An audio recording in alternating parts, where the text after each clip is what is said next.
Chapter 522. Shinfeng. Renbochin gritted his teeth when he heard the name of the culprit. This be ****.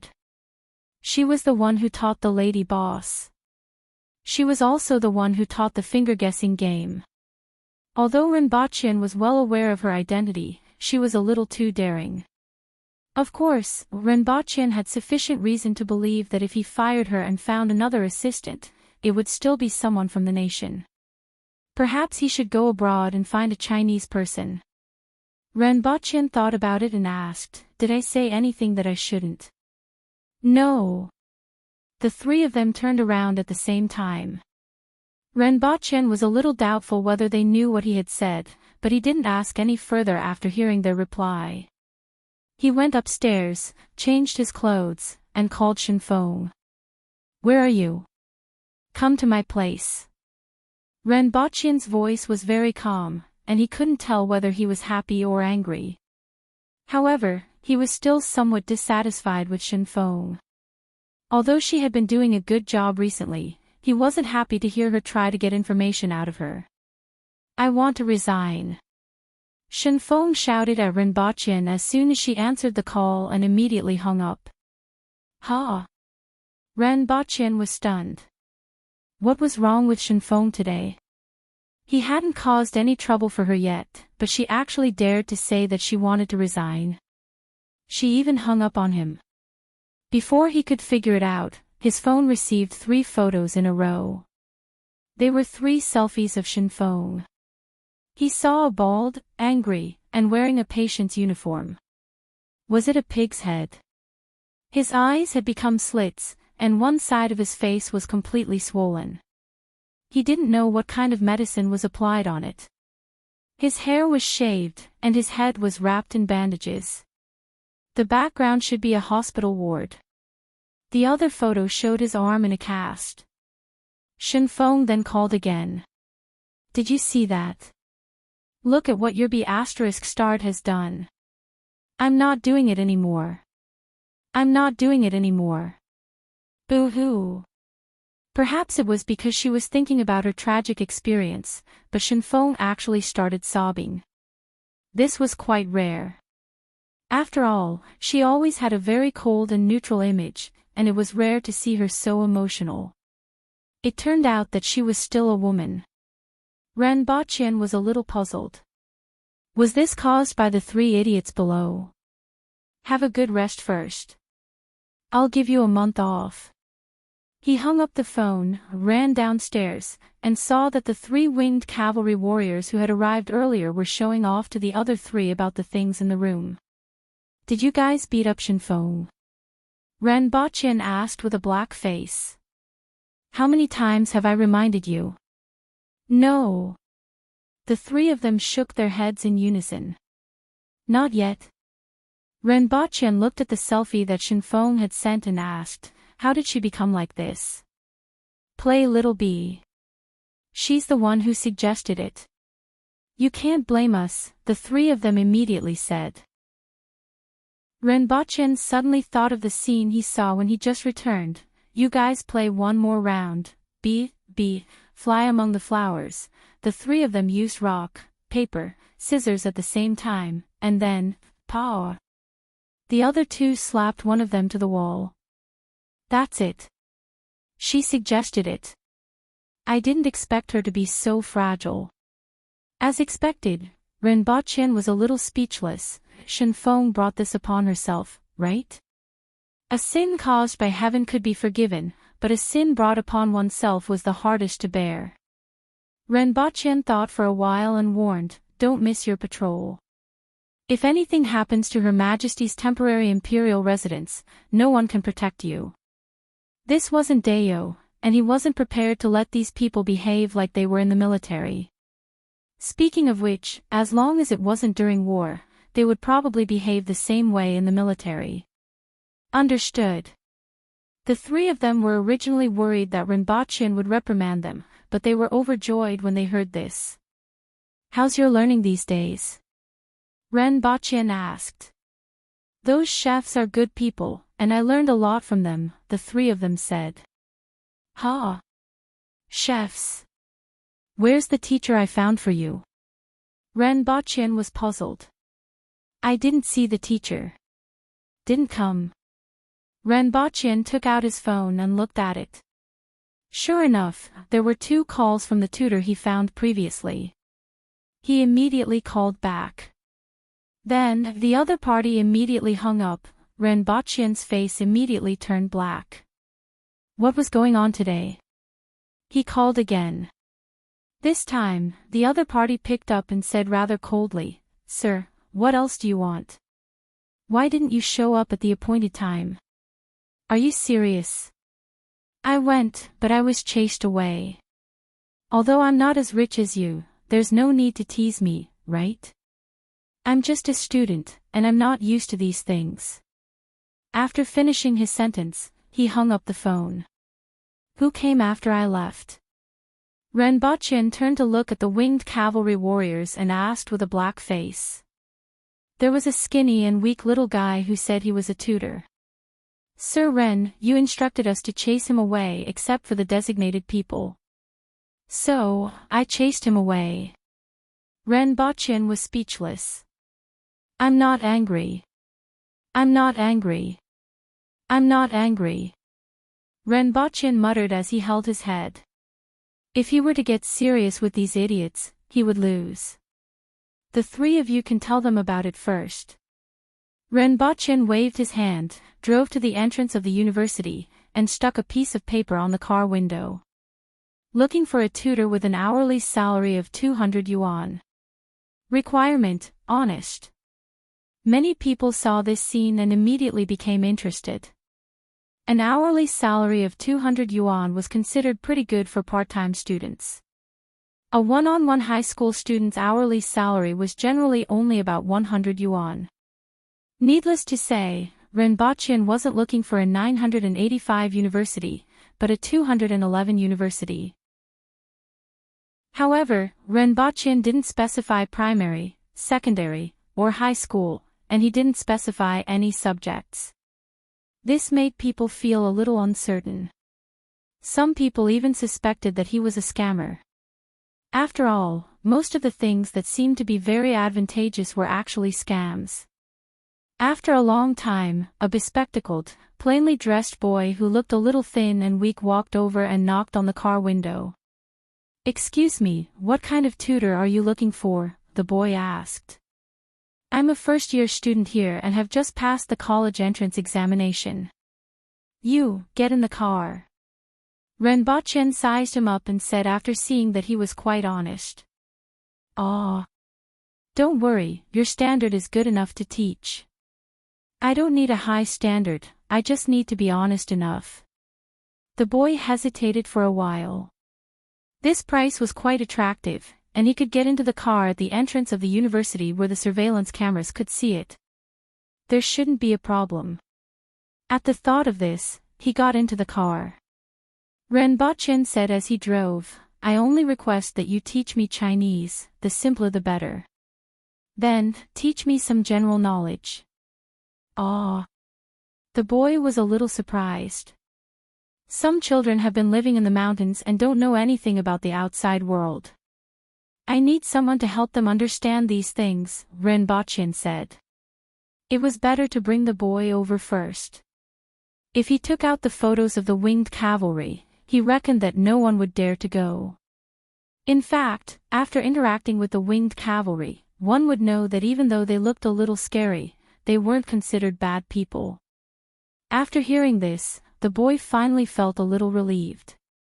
In his opinion, they should be children from very poor areas. Although he didn't know why the person in front of him was doing this, perhaps he was a good person. Did he adopt some children from the mountainous areas? At the thought of this, the boy immediately felt a deep sense of respect. He was born in the countryside. If it wasn't for the help of some kind people, he was afraid that he would have been like those children in the village and dropped out of school to work before graduating from primary school. As a result, he respected and liked these kind people from the bottom of his heart. Not in the city, the boy asked when he saw that Ren Boqian had been driving out of the city. Don't worry, I will reimburse you for your travel expenses. The time spent on the road will also be calculated according to the teaching time. There's no need. This price is already very high, the boy said with some embarrassment. It doesn't matter. This group of children doesn't know much. You might have to put in some effort, Renbochin said. I will work hard, the boy said. He swore in his heart that he would definitely help them and teach them what he knew. It wasn't just for the salary, but also because they had the same background as him. This thought persisted until Renbochin opened the door of the villa. Well, these 6 are the students you will be teaching. Renbochin smiled amiably. Chapter 523. Sir, I'm afraid I can't do this job. The boy trembled as he looked at the 6 burly men in front of him. They were 1.8 meters tall, more than half a head taller than Renjia, and more than twice as wide as him. They stood in front of him like a wall. Also, their bald heads, ferocious faces, and cold gazes didn't look like good people in any way. The most important thing was the crisscrossing scars on their bodies. You're telling me that they're children from the mountains? How are they like children from the mountains? How are they like children from the mountains? How are they like children? Even the legendary gangs aren't this scary, right? Are they bandits? How should I address you? Renbochin asked with a smile. Ding Jia. Sir, I don't have money. My family is from the countryside, and our family doesn't earn more than 10,000 yuan a year. Ding Jia looked like he was about to cry, and trembled. Don't be afraid. They are good children and very straightforward. It's their parents' fault that they look like this, not them. Don't judge a book by its cover, right? Renbochin said kindly. But they really aren't children, just treat them like children. Renbochin said decisively. I can't do it. I feel like I'm the child. Ding Jia clung to the door and shivered like a quail being targeted by a pack of wolves. However, Renbochin had already closed the door before he could do so. He now felt that he was really unlucky today. Previously, he thought that the smiling young man beside him was a good person worthy of respect. Now, he just wanted to give him back his respect. Let him go while you're at it. 300 yuan an hour. Don't worry, we are all decent people. I'm also a state employee and have a certificate. These people have been living in the mountains and are all hunters. The scars on their bodies are from hunting, and they would starve to death if they didn't hunt. They know very little about the outside world, and I don't have that much time to teach them, so I found a teacher for them. The country has said that those who get rich first will lead those who get rich later. At least spiritually, you are the first to get rich, so you need to lead those who haven't gotten rich yet. Renbochin continued to smile and even took the initiative to increase the salary by 100 yuan. Ding Jia was struggling between the high salary of 300 yuan per hour and the threat of the bandits in front of him. 300 yuan an hour, and only 3 hours a day. That would be 10,000 yuan a month, which was equivalent to his family's annual income. For him, this amount of money was enough to change the fate of his family. I don't do anything illegal. Ding Jia said cautiously. Don't worry. We are all decent people. I'm a government employee. Do you want to see my proof of employment? Renbochin smiled. Yes, Renbochin's mouth twitched. This child really had no EQ. However, this child was rather honest and didn't have any schemes. It would be a good idea to let him teach these winged cavalry warriors. He would be much better than the others. Have a seat first. Renbochin pointed at the sofa and went upstairs to get his ID. When he came down, he found Ding Jia sitting there awkwardly with his hands on his lap and his head almost burrowing into his pants. In front of him, there were 6 burly men staring at him with wide eyes. Well, don't worry. They just look scary. You don't have to be so restrained. Ren Boqian threw the ID on the table. Ding Jia looked at the contents of the ID, looked at Ren Boqian, and carefully examined the ID. In the end, he couldn't distinguish whether it was real or fake, but he was more or less relieved. It was about the size of a fingernail. He will be your teacher from now on and will be responsible for teaching you some basic knowledge. If you don't understand anything, you can ask him. Remember to respect him. Don't beat him, scold him, threaten him, or use him as fitness equipment. Ren Boqian said to the 6-winged cavalry warriors. However, Ding Jia trembled with every sentence he said. He was constantly doubting whether his decision was right or wrong. Got it, Lady Boss. Got it, Sir Ren. The 6 men became 2 voices. Call me second boss. Ren Boqian's face darkened. Whoever calls me Lady Boss again, I will strip him naked and hang him on the flagpole. You can start now. You can come whenever you have time, Ren Boqian said to Ding Jia. As for the money, I will transfer 35,000 yuan to you first. 30,000 yuan will be your tuition fee for 100 hours, and 5,000 yuan will be your travel expenses during this period. Ren Boqian wasn't worried that Ding Jia would run away after taking the money. He didn't have the guts. It didn't matter if he had the guts. Ren Boqian would show him what it meant to rule the country by law. Ren Boqian asked for Ding Jia's WeChat number, transferred the money, and went upstairs. After a while, he came down and found that Ding Jia had adjusted his emotions and was resisting his fear to ask the winged cavalry warriors. At the very least, he wanted to know what these people knew. His conclusion was that this group of people really didn't know anything. As expected, this group of people came from a mountain village that had no contact with the outside world and made a living by hunting. Regardless of whether it was true or not, he could only tell himself that it was true. After staying in the villa for 3 hours, he got up and bade farewell when the sky was getting dark. Since Ren Boqian had already transferred the money to him, it wasn't difficult to book a taxi. However, he still walked down the mountain to take the bus and tried to save every cent. Ding Jia, you found a part-time tutor? 200 yuan an hour. How is it? Is it reliable? Is it a scammer? Ding Jia was questioned by a few of his roommates when he returned to the dormitory. After all, 200 yuan an hour wasn't a small amount for students. In fact, many people saw it at that time, but many of them felt that it was a scammer. In the end, Ding Jia was the first to ask, and it actually succeeded. After Ding Jia left, there were even more people who believed that he was a scammer who specialized in scamming rural students who didn't know anything. As a result, there were people who questioned him the moment he returned.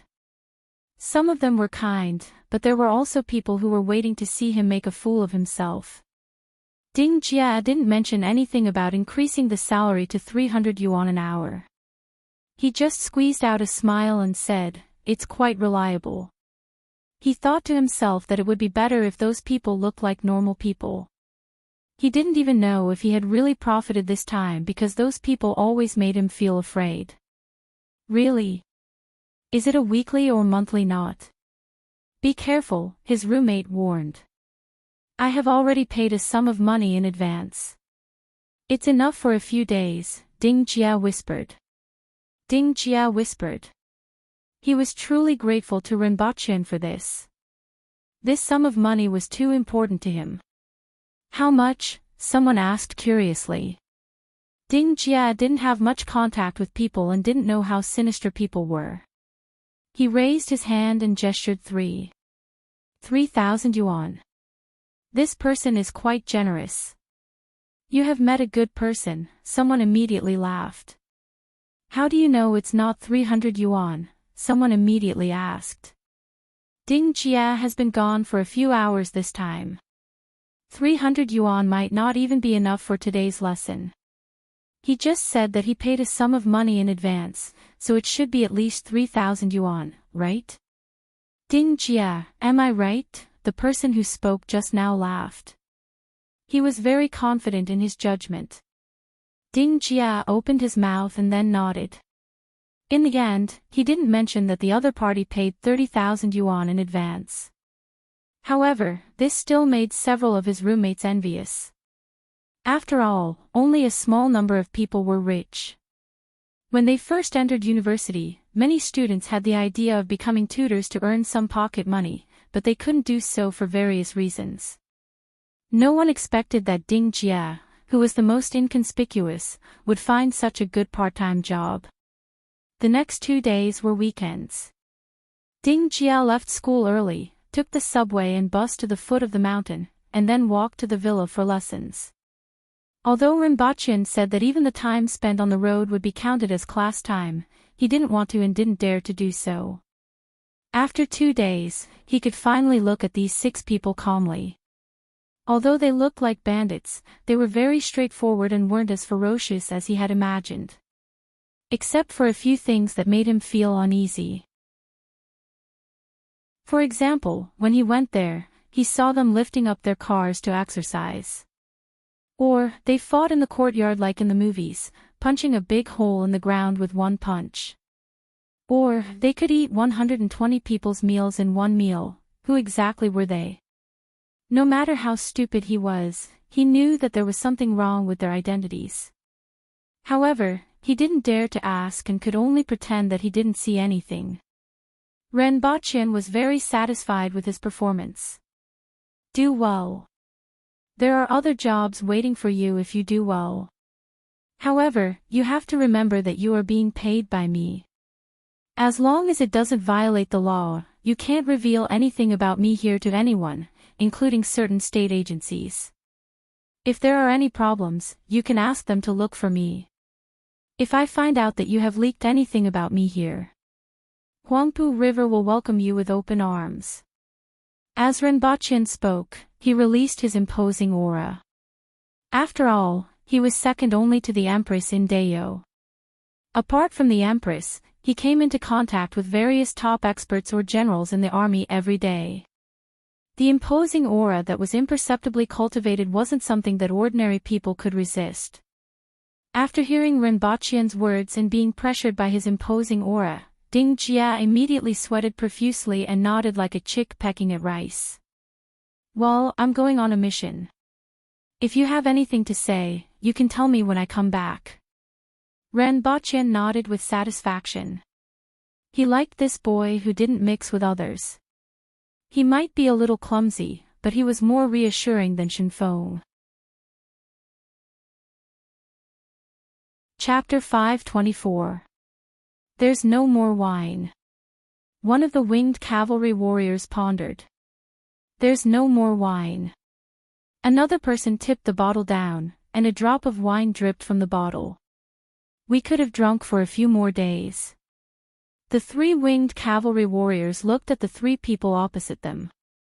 This wine was originally enough for 3 people to drink for a few days, but now that there were 6 of them, it was immediately gone. Did you bring money? The 3 of them rummaged through their pockets and pulled out a handful of silver fragments. Can it be used? I think they use another kind of money here. I've seen them take it out before. What should we do? Shall we go to the back of the mountain to hunt some prey to exchange for wine? There isn't anything big on this mountain. I have already circled around. The winged cavalry warrior who had arrived earlier had a solemn look on his face. The 6 of them stared at each other for a long time. Find someone to borrow it from. We'll return it to him after we get his salary. The next day was Wednesday. Ding Jia had no classes in the afternoon, so he went to the villa again. As soon as he entered the house, he was surrounded by 6 people. What for? Ding Jia said in a trembling voice as he looked at the 6 brown bears with ferocious eyes around him.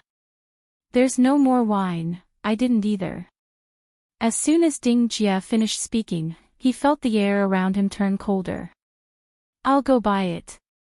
Ding Jia said with a long face. I'll pay you back when I get my pay. The 6 of them said. After all, it was not good to rob this bean sprout's money. It felt like they were robbing a child's candy. After a while, drink. I don't know how to drink. I'll drink. Ding Jia put on a long face and drank a third of the cup in one gulp. He immediately felt as if a knife had slashed across his throat. Then, his stomach was filled with heat, causing his face to immediately turn red. Little B. How do we play? I see. The 6 men whispered to each other for a long time before their gazes landed on Ding Jia again. No. I really don't. You guys play. I'm sorry, I'll play. Ding Jia pulled a long face. What did I do wrong? I'm a tutor, I'm a tutor, I'm a tutor. I'm not here to buy wine for you, nor am I here to drink with you. Didn't we agree not to threaten teachers? 2 little bees, flying among the flowers, flying. Fly. Fly. Paw. One of them flew out and slammed heavily into the wall. Bang! The whole house was shaking. Ding Jia's face turned green when he saw this. His dizzy mind immediately sobered up, and he said in a trembling voice, "Can I stop playing? Don't worry, you are so fragile, I will be gentler." The winged cavalry beside him comforted him. Ding Jia, is it the difference between dying without an intact corpse and having an intact corpse? Do you want to beat me to death? How can a real man be so timid? Another winged cavalry warrior grinned, and the scar on his face became even more hideous. But I'm really scared. I'm different from you guys, 2 little bees. Flying among the flowers. Flying. Flying. Flying. Pow! Bang! Ding Jia was trembling like a quail. By the time the sky turned dark, the faces of the 6 winged cavalry warriors were swollen like pigs. Miraculously, Ding Jia was unscathed. Brat, you're awesome. One of the winged cavalry warriors laughed heartily and patted Renbachian's shoulder, almost knocking him into the ground. Not bad, not bad. I didn't drink your wine for nothing today. Tomorrow, I will teach you a set of boxing techniques. It's the most powerful boxing technique in our village. Everyone practices it, and it will make the neighboring village jump up and down. Ding Jia was still a little dizzy when he left the villa. When the wind blew, he felt even more dizzy. However, the joy of surviving a calamity still filled his heart. Someone is going to teach me boxing techniques. He was looking forward to it and wondered if he could become as powerful as those people. When he reached the foot of the mountain, 2 people got out of a black off-road vehicle and carried him into the vehicle. He then fell into a deep sleep. When he woke up, he found himself in a room. The surrounding environment was already pretty good for him. To others, it was just an ordinary room decoration in a motel. He turned his head and saw a man and a woman sitting beside him. They were both in their 40s. You're awake. You are. We're from the National Security Agency. Please assist in the investigation. Upon hearing about the National Security Agency, Ding Jia felt as if he had been struck by lightning. A wave of fear gripped his heart, making him almost unable to think. Seeing his expression, the 2 of them calmed down. This kid was easy to deal with. I didn't do anything illegal. Ding Jia said with difficulty. We have to ask to know whether you did or did not. Tell us about the villa on the mountain, the one you went into. Why were you there? Ding Jia almost cried when he heard this. It was indeed because of the group of people on the mountain. Wasn't that guy surnamed Ren a citizen of the country? Could he be lying to him with a fake certificate? Give me a glass of water first. Ding Jia whispered. After drinking half a glass of water and feeling a little better, he told them about being a home tutor. What have they been saying these days? Tell us what you know. If I tell you, will you arrest them? Ding Jia asked carefully.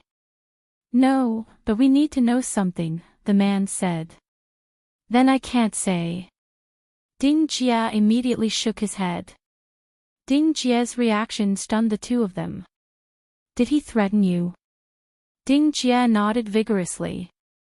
We are citizens of the country. We can protect you. Ding Jia shook his head again. Do you think the country can't protect you? Ding Jia shook his head. Then what are you afraid of? Do you think we can't protect you? Ding Jia nodded heavily. The two of them were speechless. Does your family know that you are so honest?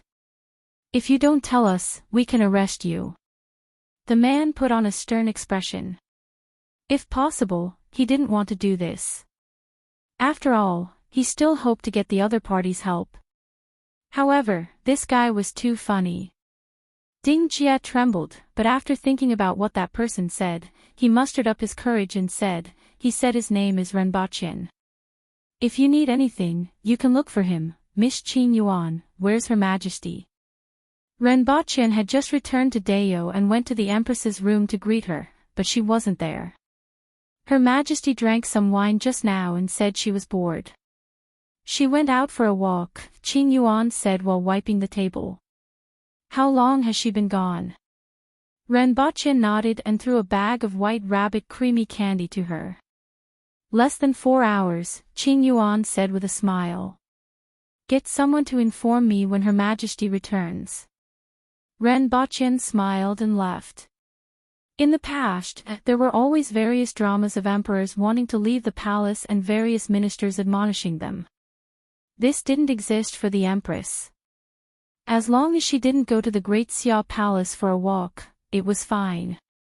With the Empress's strength, as long as she didn't run into an enemy encirclement, no one in Tianjing Basin could do anything to her. In everyone's opinion, the Empress was bored and wandering around the city or not far from it. However, at this moment, the Empress was holding a bottle of wine and standing at the foot of a mountain in the distance.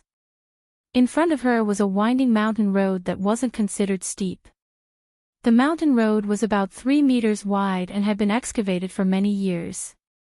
After passing through this winding mountain road, there was a vast expanse of open space in front of her. 3 surging rivers were lying on the ground like 3 huge dragons sleeping soundly. This was the origin of the name Wang Estuary. Back then, when the Han nation was powerful and prosperous, many literati left their writings here. The Empress looked at the mountains in front of her, drank a mouthful of wine, and floated like a fairy. Renbaqian's movements were too slow. After staying in Tianjing Basin for too long, she wanted to return to the palace. She heard that there were a few experts here. If she killed them, the advancement of the army would be much faster. The Empress's face was slightly red, and she looked a little tipsy. She shook the wine bottle, which was still half full. With a light tap of her feet, the scenery on both sides quickly moved backward. There were a few sentries in the forest in the distance. When they saw a woman in red standing in the distance, they were hesitant about whether to issue a warning. After all, the other party was only one person, and they were afraid of making a fuss over a minor issue. In the blink of an eye, the woman disappeared. Subsequently, a gust of wind swept past the sentries. An astonishing aura rose from the forest.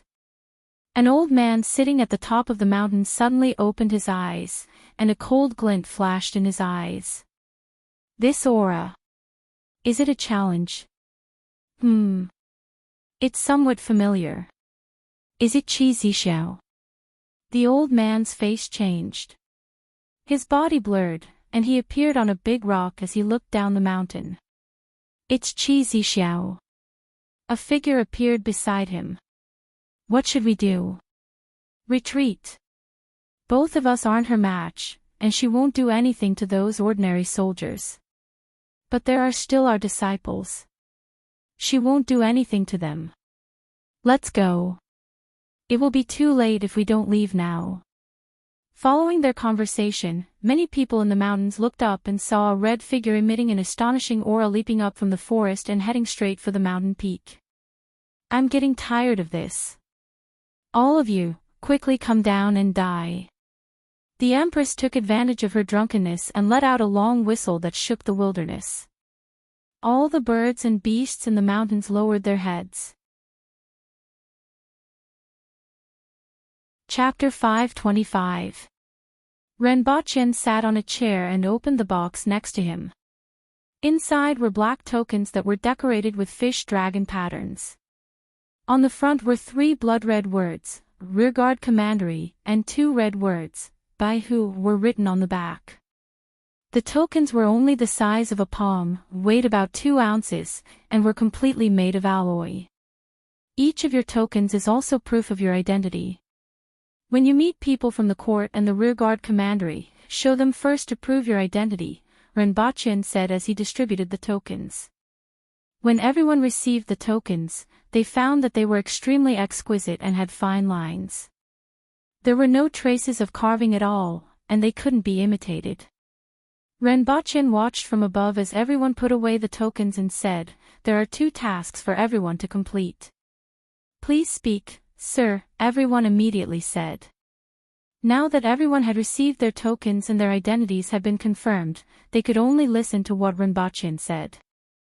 Renbochin never said that the rearguard commandery was a city gate that could be entered and exited at will. From his previous methods, everyone could guess what would happen to him if he wanted to withdraw from the battle. Renbochin got up and opened the box next to him. He took out a few binoculars and handed them to everyone. "Try it." Everyone took the strange thing from Renbochin and asked after a while, "Sir, how do we use this thing?" Renbochin picked one up, put it in front of his eyes, and took a look outside. Everyone immediately understood. One of them put the binoculars in front of his eyes and looked outside the courtyard.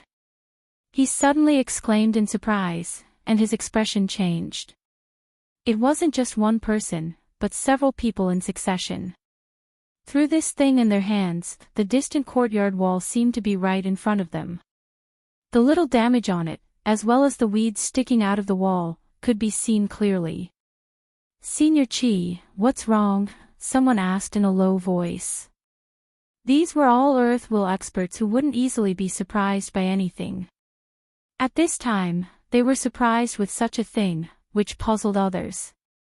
"Look!" Senior Chi handed the binoculars to him.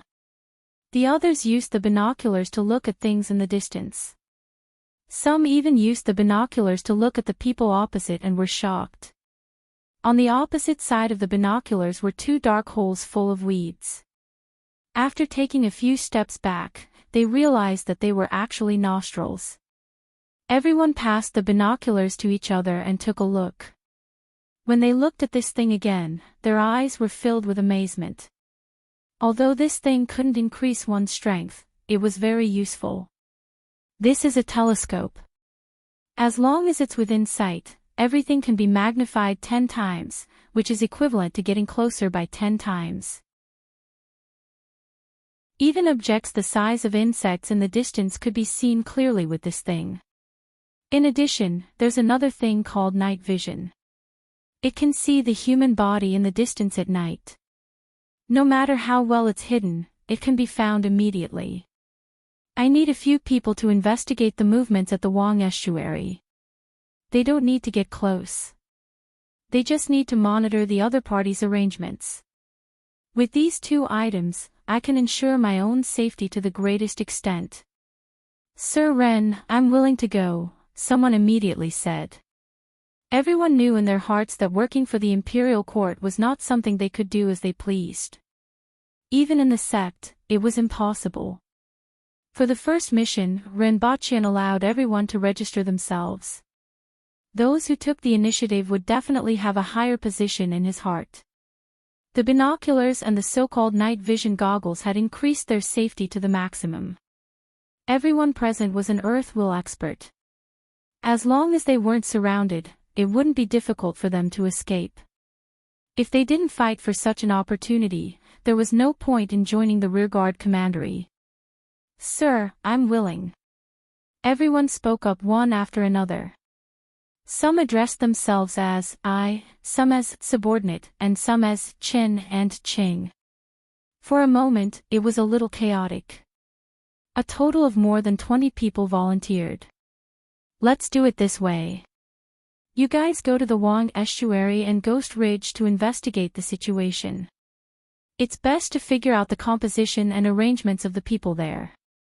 Ren Baqin smiled. After thinking that these people used to be practitioners and didn't know much about military affairs, he said, the number of people on the other side depends on their cooking. After all, they can't eat cold food outside every day and have to cook. Ren Baqin roughly explained some of the things he had seen before, which surprised everyone. They didn't expect him to know these things. Everyone quivered. They would never forget those few days in this lifetime. As for the rest of you, I have another task for you. How is the recruitment of Tiki going? I've found the manpower. Well, send people to the cities in the north, a total of 37 cities. There must be at least 10 people in each city to monitor the situation in each city. Report to me immediately if there are any bad movements. If anyone colludes and plots against us, kill them without mercy. At the same time, recruit strong men in the cities and hide in each city to investigate all kinds of news. Not only now, but even in the future, you have to be clear about the slightest movement in each city. After that, you will be assigned a jurisdiction. If something goes wrong in someone's jurisdiction, I will take that person's head. Ren Baqin said sinisterly. Yes. Everyone was shocked. After speaking, Ren Baqin leisurely sat back in his seat. After thinking for a while, he seemed to have nothing else to say and was ready to dismiss everyone. At this moment, a red shadow landed in front of the door. Your Majesty. Ren Baqin stood up and cupped his hands. The red muslin on the Empress seemed to be torn in two places. Just as Ren Baqin was about to ask what happened, the Empress threw two heads to the ground with a cold face. Your Majesty, this is... Ren Baqin was stunned and asked softly. The Empress ignored him and walked away from the door. Qing Xianjun. Fox Roji. Everyone was shocked when they saw the two heads on the ground. Ha! Ren Baqin thought for a while. He had heard of these two names before. They were two of the 18 earth will experts in Tianjing Basin. In particular, Fox Roji. Most people would think that this name belonged to a woman, but it was actually a man. When he was young, he was called Young Fox because he liked to put on makeup. Even when he was older, he was still the same. Many people secretly called him Fox Roji. If he remembered correctly, Zhou Qing was injured by the two of them a few days ago. Sure enough, it's the two of them. Everyone whispered. They seem to be at the Wang Estuary, right? Qi Zixiao went to the Wang Estuary. Everyone was shocked. The Empress actually went to the Wang Estuary to kill these two spirit will experts. Everyone knew that the Empress was very strong, and the battle at Mount Wu had proven this point. However, the Empress went to the Wang Estuary to kill two people and came back without any injuries. This still surprised everyone. With a top expert like the Empress and the winged cavalry around, the revolutionary army in the south wouldn't be able to resist them. Surrendering was indeed the right choice. Otherwise, they would end up like these two people. Ren Baqin snorted. The person who spoke earlier immediately realized that he had made a slip of the tongue. He quickly lowered his head and said, "It was a slip of the tongue. Please forgive me, sir." Ren Baqin squinted at him, memorized his appearance, and said, "Now that the two spirit will experts at the Wang Estuary are dead, you can leave with peace of mind." Yes. Many Baihu who were heading to the Wang Estuary were in high spirits. Chapter 526. Renbochin distributed binoculars, night vision goggles, and another type of tiki tag for everyone to distribute. The tiki tag was also black and covered with animal patterns without any words. After everyone left, Renbochin called Zwolang and the other 5 over and instructed, find a house and temporarily use it as a place for the rearguard commandery to handle affairs. They will collect information and get someone to sort it out before handing it over to me. In addition, check the Wang estuary. You guys will follow them and see if there are any people with bad intentions or suspicions of leaking information. It's better to kill the wrong person than to let them off. The 6 of them tensed up because Renbochin still didn't fully trust them.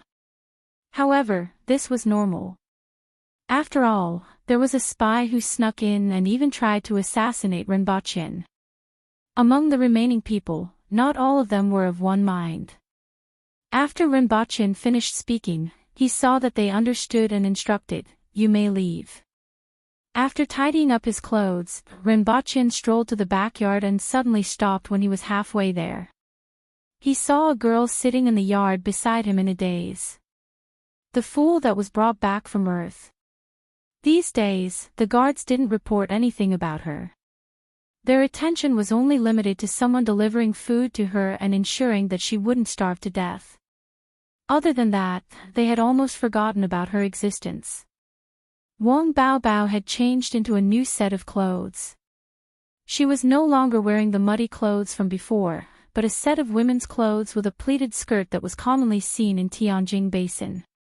She sat there quietly with her eyes focused on the ground. No one knew what she was looking at.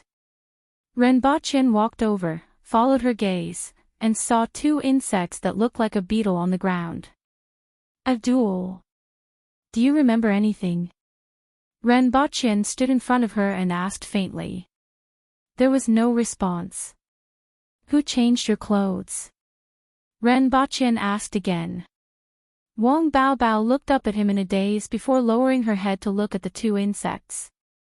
Guards! Renbochin shouted. Sir Ren. Who changed her clothes? Renbochin wanted to know the answer to this question. It was Miss Qingyuan. I felt that her clothes didn't look good here, so I got someone to get her a new set of clothes to change into. Oh, that's all. Renbochin waved his hand, looked down at Wang Baobao, and turned to leave. From the beginning to the end, Wang Baobao didn't react at all. When Renbochin arrived at the Empress's room, he saw that she was taking a nap on the bed. The door was open, and Qing Yuan and Hong Wuan were nowhere to be seen. Seeing this, Renbochin didn't disturb her. He waited in the courtyard for a long time before he heard the Empress wake up. Your Majesty! Renbochin stood in front of the door and cupped his hands in greeting. He saw the Empress sitting on the bed. Her eyes were a little blurry, but she regained consciousness very quickly. Is everything all right now? The Empress asked softly. She got up and walked out of the house to feel the temperature outside. I'm here to see Her Majesty. Renbochin smiled and asked, did Her Majesty go to the Wang estuary? I just went out of the city for a stroll. I saw 2 people acting suspiciously outside the city, so I casually killed them, the Empress said casually. Your Majesty, you have changed. Renbochin lamented bitterly. Your Majesty, you have learned to lie and become tsundere. It wasn't like this before. Could the 2 of them run out of the city together?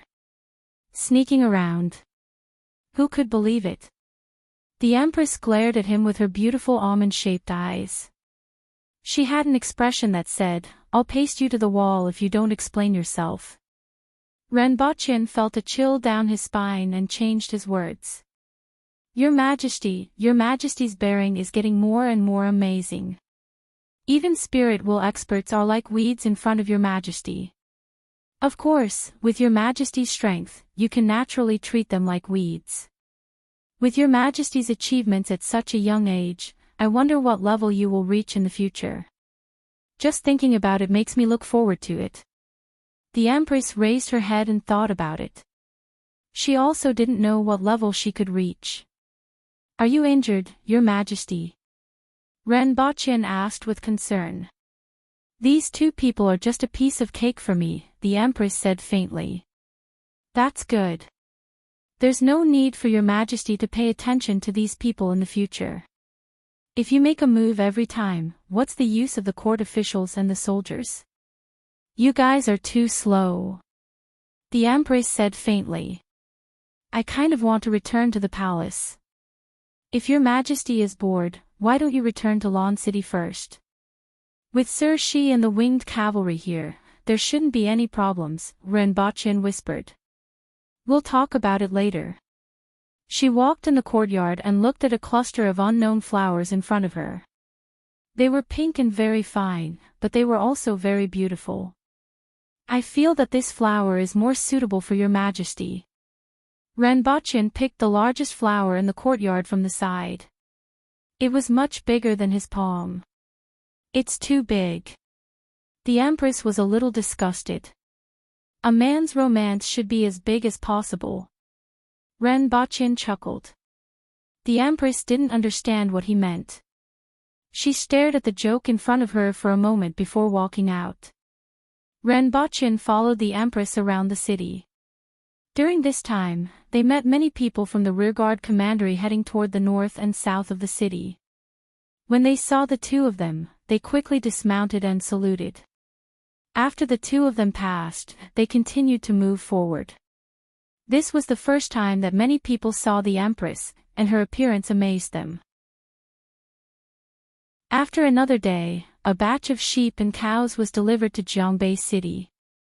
This lifted the spirits of the soldiers in the city, and they finally didn't have to eat grass every day. Although it wasn't bad to eat occasionally, it was really unbearable to eat it every day. Accompanying them were 3,000 reinforcements from the Protectorate of the South. At this time, almost all the available troops of the Protectorate of the South had been deployed. There were already 9,000 soldiers from the Protectorate of the South and 700 winged cavalry in Jiangbei City. They had to face more than 250,000 to 300,000 soldiers from the south. Although more than half of them were new soldiers, the pressure was still not small. Not only did they have to win, but they also had to eliminate the rebels while minimizing casualties. Their only advantage was that they completely defeated the other side in terms of high-end strength. After losing 2 spirit will experts, the other side was only left with 7 people. In addition, there was a group of people including Li Mengyuan, Su Pingji, Yao Xinyan, and their families. There were a total of 70 people. Previously, they were kidnapped by Li Qianqiu to lead the way in Great Xia. In order to survive, they simply surrendered to Li Qianqiu. Later, Li Qianqiu kidnapped their families. After returning to Dayou, they were thrown into a small city along the way. In Lan City, the laws were stricter, and these foreigners had an easier time. In particular, the foreigners in Lan City were all sent by the big clans that controlled the trade routes. In those small cities, except for a few unscrupulous merchants, there were almost no foreigners to be seen. The commoners there were extremely repulsive toward foreigners. One could imagine the life of these Great Xia people.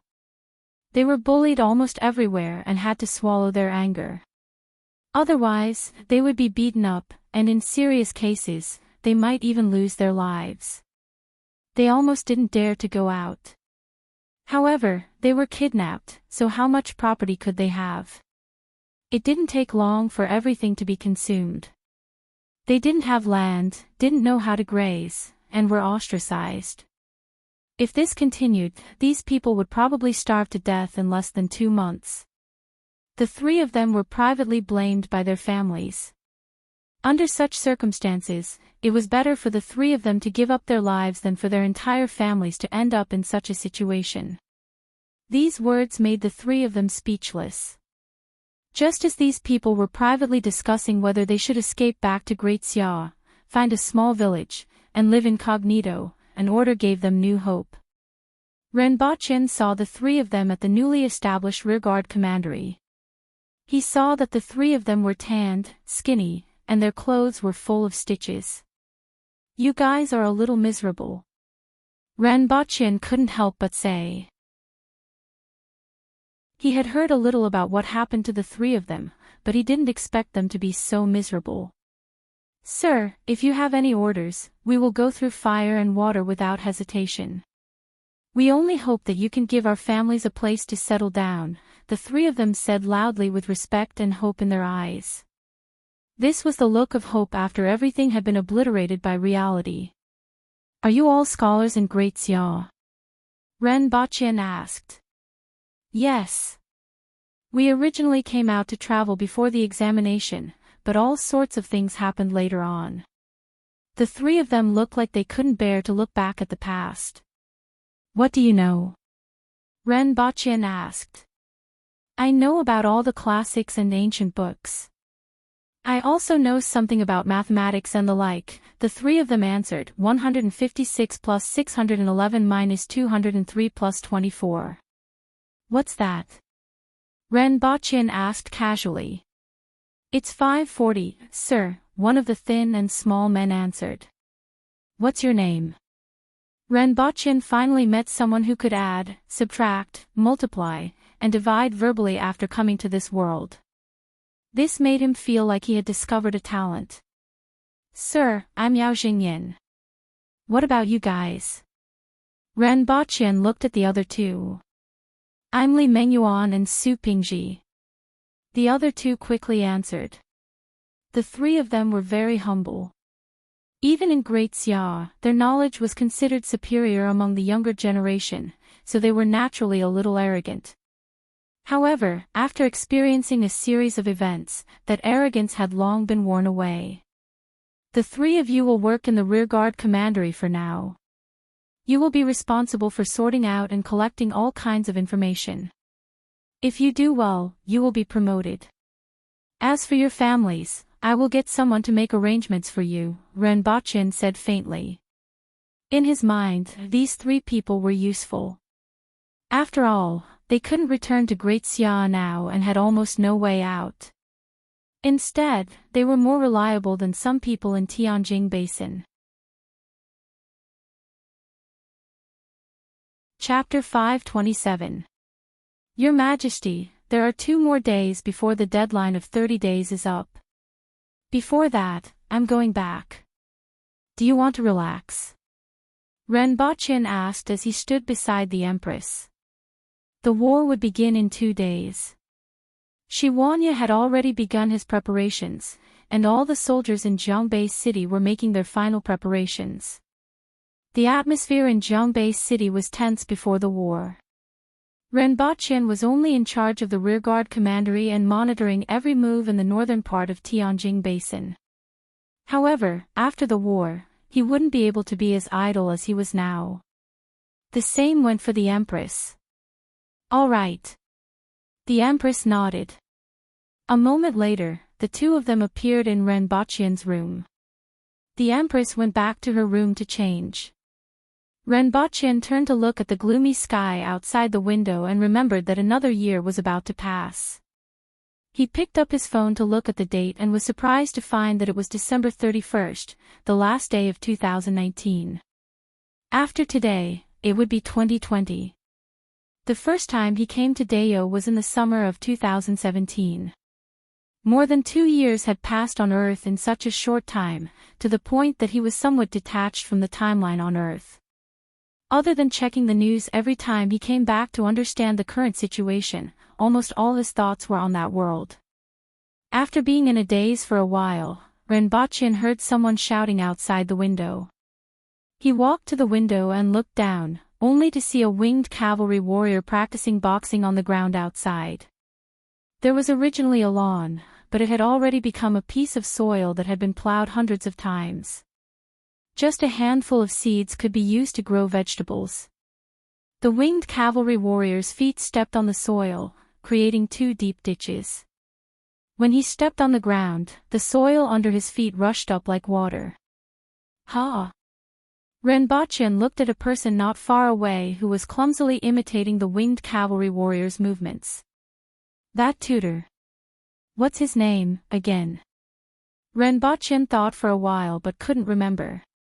After looking out the window for a while, Renbochin heard footsteps heading downstairs and turned to open the door. Your Majesty. Renbochin walked to the top of the stairs and heard the voices downstairs. He said as he walked, "Call me Big Boss here." He then asked, "What's the name of your teacher?" Bean Sprout. Renbochin was confused. Was that his name? I saw him learning boxing outside. Renbochin asked casually. That day, there was no more wine. After drinking with him, Yen Yong said that he would teach him a fist technique. However, it was not a fist technique from the army. It was from their stronghold. If Sir Ren feels that it's inappropriate. The winged cavalry warrior scratched his head awkwardly and didn't continue speaking. After all, he had already said it, so he couldn't go back on his word. So be it. Just remember what you can say and what you can't, Renbochin said as he walked over and sat beside the Empress. He switched on the television to watch the news. In the end, the moment the television was switched on, the Empress snatched the remote control away and switched it to a television series. If an ordinary person were to learn the fist technique of our race, they would not be able to replenish their blood and chi after a long time. The faster they learn, the faster they die, the Water Empress said coldly. She naturally knew more about martial arts and the physical condition of ordinary people on Earth than these ordinary winged cavalry warriors. Ah! The winged cavalry warriors were shocked. Sir Ren, I'll ask them to stop right away. They didn't have a bad impression of this bean sprout. There's no hurry. Renbochin stopped him. He first asked Duan what they had learned over the past few days. After listening, Renbochin was satisfied. This tutor came every day mainly to tell them about the news and answer their various questions. This was better than the force-feeding method. At the very least, these winged cavalry warriors had learned a lot of basic knowledge. Subsequently, one of them went out and called the other two back. Your Majesty. The winged cavalry warrior in front cupped his fists and greeted the Empress as soon as he returned. It's Big Boss. Renbochin added. Go and do your own things, the Empress said coldly. With so many people around, it was a little unsightly. In particular, that bastard in front was blocking the television. Mr. Ren. Ding Jia didn't see Renbochin when he came in. He first saw the lady in red on the sofa, and his heart immediately thumped. He didn't expect there to be such a beautiful person in this world. She was much more beautiful than those celebrities on TV. He didn't even hear what the others were saying. Fortunately, he woke up very quickly. After all, the Empress gave off a very cold vibe, and the majesty of her body made him feel a little afraid. You have done well these days, Renbochin praised. After all, you have to be worthy of my salary. Ding Jia smiled bashfully. This kind of praise was a very important affirmation to him. Sometimes, when a big shot praised an ordinary person, that ordinary person would be happy for a few days. To him, Renbochin was that big shot. Yen Yong said that I shouldn't be in charge of teaching you this boxing technique, but you don't have to learn it, Renbochin said while looking at Ding Jia's expression. Ding Jia looked disappointed when he heard that. After all, he wanted to be like these people. Every boy had the dream of becoming a hero. However, Renbochin's words destroyed this path. However, he also knew that he was already taking advantage of such a high salary. Therefore, after feeling disappointed, he quickly felt relieved. Renbochin was satisfied when he saw his relieved expression. An idea popped up in his mind, and he asked, "Do you want to work for me?" He also lacked a few people who could take care of everything on Earth. He didn't attach much importance to ability because he could find all kinds of capable people.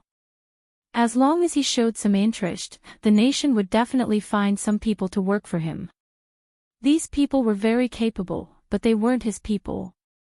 He needed people who could listen to him and had nothing to do with the nation.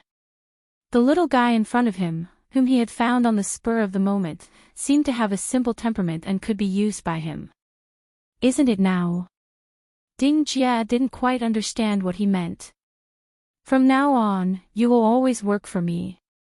This includes when you are in university, after you graduate, and until you die, Ren Baqin said faintly. Ha! Ding Jia's eyes widened, and he couldn't believe what he heard. My identity is a little special, so once you get on my boat, you can't get off.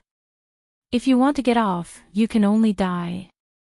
However, if you work for me, you can get what you want. Money, status, and how much you can get depends on your ability and how loyal you are, Ren Baqin said faintly. Ding Jia was a little confused. Ren Baqin's words were a little too distant for him. Before today, he didn't expect to encounter such a thing. Mr. Ren. Ding Jia was a little dumbfounded and didn't know how to continue speaking. You can go aside and think about it, Ren Baqin said.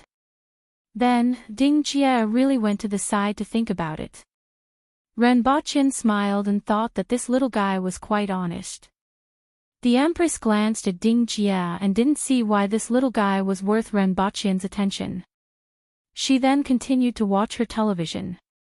Mr. Ren, why me? Ding Jia ran over to ask Ren Baqin after a while. He felt that he wasn't outstanding and had only been a tutor a few times. Although he didn't understand Ding Jia, he could tell that he was very rich. Such a rich person could find any kind of person he wanted, right? Because your identity is clean, Ren Baqin looked at him and said. A clean identity is the most important thing to me. Ding Jia didn't understand what Ren Baqin meant and asked cautiously, will I break the law? No. Don't forget my identity. I never break the law, Ren Baqin said. But someone came to look for me a few days ago, Ding Jia whispered. Ren Baqin's expression turned cold when he heard this. Who was it? What did they say? Ding Jia then recounted what happened that day. At that time, he was just too stubborn and didn't say anything. The other party didn't make things too difficult for him. They only gave him their phone number and promised him some things. Of course, there were also threats. After all, the other party was from the security department and Ding Jia was just an ordinary student from the countryside. They were confident that even if Ding Jia didn't agree, he wouldn't say anything. After all, he was just a tutor. They didn't expect Ding Jia to betray them. After listening, Ren Baqin picked up the phone beside him and called Yang Sr., your people have crossed the line. My concessions are limited. Yang Sen was a little confused on the other end of the phone. What happened? Ren Baqin recounted the incident in a very cold voice and said, don't tell me that you don't know about this and that it was done by a temporary worker. Since he made a deal with the nation, he had given a lot of things to the nation, but the nation had given him very little in return. The things that both parties had given had always been unequal. He didn't care about these things. After all, he had other requests. Besides, he had been playing his part now. Other than Wang Ji courting death, he hadn't caused any trouble. Even so, there were still people who did this.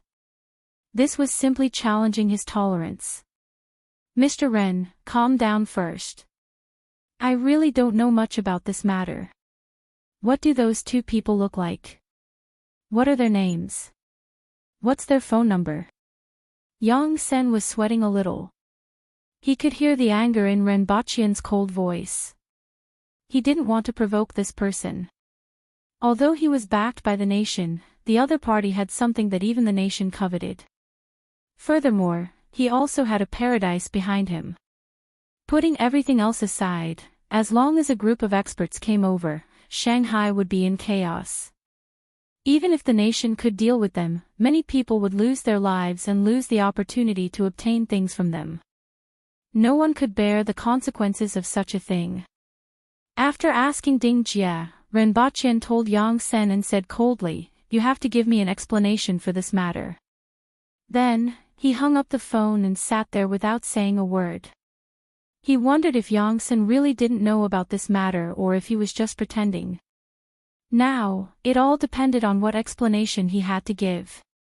Ding Jia shrank his head like a quail. The cold aura of the person in front of him made him feel fear from the bottom of his heart. After an hour, Yang Sen called back and said, "Mr. Ren, I have found them. They aren't my people. They were instructed by someone else." "Who?" Renbochin asked coldly. "Mr. Ren, I can't tell you who is behind this. You can imagine some situations. There are always people who have their own ideas and do things that harm both parties. I'll report this matter to my superiors and give you an explanation. I promise that I will never do such a thing." Renbochin's expression softened a little and said, "I want to see an explanation and at least some sincerity. I also want to guarantee that such a thing won't happen again. Otherwise, I don't think I need to say more. At least for this period of time, our cooperation will be temporarily suspended." After speaking, Renbochin put down the phone. In this world, there were always people who wouldn't shed tears until they saw the coffin. If he didn't cut off this claw, another claw would reach out very quickly. After a while, Renbochin looked at Ding Jia and said, "Well done. I can tell you that as long as you do your job, no one can do anything to you. What's your decision?" Although Ding Jia didn't know what the person on the other side of the phone said, he could imagine it after listening to Renbochin's words. In addition, the power that Renbochin exuded when he spoke made Ding Jia's heart burn. Chapter 528. "Mr. Ren, what are you going to do?" At this moment, Yang Sen was in a terrible fix. The previous matter hadn't been resolved. Even though the higher-ups were very angry after hearing his report, some people really didn't care about the big picture. However, they found out that the person was of high status. Furthermore, the other party wasn't just one person, but an entire faction. Therefore, it wasn't that easy to deal with him. At this time, there was news that Renbochin had booked a plane ticket to Africa. Yang Sen was stunned when he heard this news. What was he going to do? What was he going to do in Africa? Instead of guessing, it was better to give Renbochin a call and ask him directly. That was how the above sentence came about. Travel. Recently, I've been very interested in how giraffes mate. You won't stop me, right? Or do you think I'll run away? Don't worry, I'll wait for an explanation. Renbochin smiled casually and put his phone in his pocket. At this time, he and the Empress had already arrived at Pudong Airport. The Empress was dressed in red and wore sunglasses. On the other hand, Renbochin was wearing an ordinary jacket and jeans. He was carrying a small bag. The two of them mixed in the crowd and didn't attract much attention. However, there was an empty space around them, which could be seen after careful observation from afar. As the two of them moved forward, everyone would subconsciously make way for them and stay away from them. This kind of small trick was the Empress's specialty. More than 20 hours later, the two of them appeared in a hot country. Congo. However, Renbochin's target wasn't here, but the country next to Congo. Central Africa, one of the most chaotic countries in the world. It was also one of the countries with the most firearms. It was said that a grenade cost only $1, which was cheaper than cola. This time, Renbochin was prepared to bring back a batch of grenades. Although their lethality was average, they were very effective in breaking the enemy's formation. Furthermore, the explosion of grenades could easily cause panic in the enemy, especially when most of them were new soldiers with poor adaptability. This kind of weapon, which was completely unknown to them, would be very effective. Unfortunately, he couldn't go back on his word since he had already said that he would temporarily suspend the contract. That would make people look down on him. After a brief search on the internet, Renbochin set his target here. It wasn't just for this batch of grenades, but also to find a way to contact some firearms dealers. After all, there were many powerful equipment that the country had been unwilling to give up due to various concerns. If it was just for weapons, there was actually a better place, an organization in the southern part of Turkey. After all, they were old friends. Even if they weren't friends in the past, they would be friends again this time. If he went again, it would be the second time. However, the Empress wanted to see a giraffe. She was very interested in animals with long necks after watching an episode of Animal World. Due to the aforementioned reasons, the two of them ended up here. Things went smoother than Renbochin had expected. With the help of his handgun and fists, it only took him half a day to find the person he was looking for in the Congo. It was a small-arms smuggler. The gist of the story was that the guns were pointed at the heads of the hooligans, the gang members, the gang bosses, and the arms smugglers. That was the gist of it. A day and a half later, Renbochin parked his car on the prairie. In the distance, a few giraffes were slowly pacing and occasionally approaching each other tenderly. However, there were also some surprises. For example, one of them was riding on the back of the other and doing something indescribable with words. Hee hee. Renbochin laughed and quickly took out his phone to take a picture. This was a very rare sight. One had to know that giraffes were known for premature ejaculation, and a battle would end in less than 60 seconds. He just said it casually and didn't expect to actually see it. His mouth had been blessed recently. The Empress blushed slightly. She was especially angry when she heard Renbochin's mischievous laughter. She stretched out her hand and threw Renbochin out of the car. He flew in an arc and landed beside a few giraffes, scaring them away. Ah! Renbochin let out a long scream in the air. His voice was not so much panic as mockery, which made the Empress even more angry. The Empress looked at the giraffes that were running away in all directions, flashed, and landed on the back of one of them. No creature naturally liked to be ridden, even a gentle animal like a giraffe. After a blood-soaked battle, the giraffe gave in and carried the satisfied Empress on its back to let loose on the African savanna. From this incident, Renbochin learned a principle. Money wasn't omnipotent. At least, giraffes didn't recognize money. However, force was omnipotent. It was universal no matter the time. It didn't matter if the target was a chihuahua or a human. Renbochin followed the giraffe in his car while posting the pictures he had taken to his WeChat moments. At the same time, he observed how the Empress communicated with the giraffe.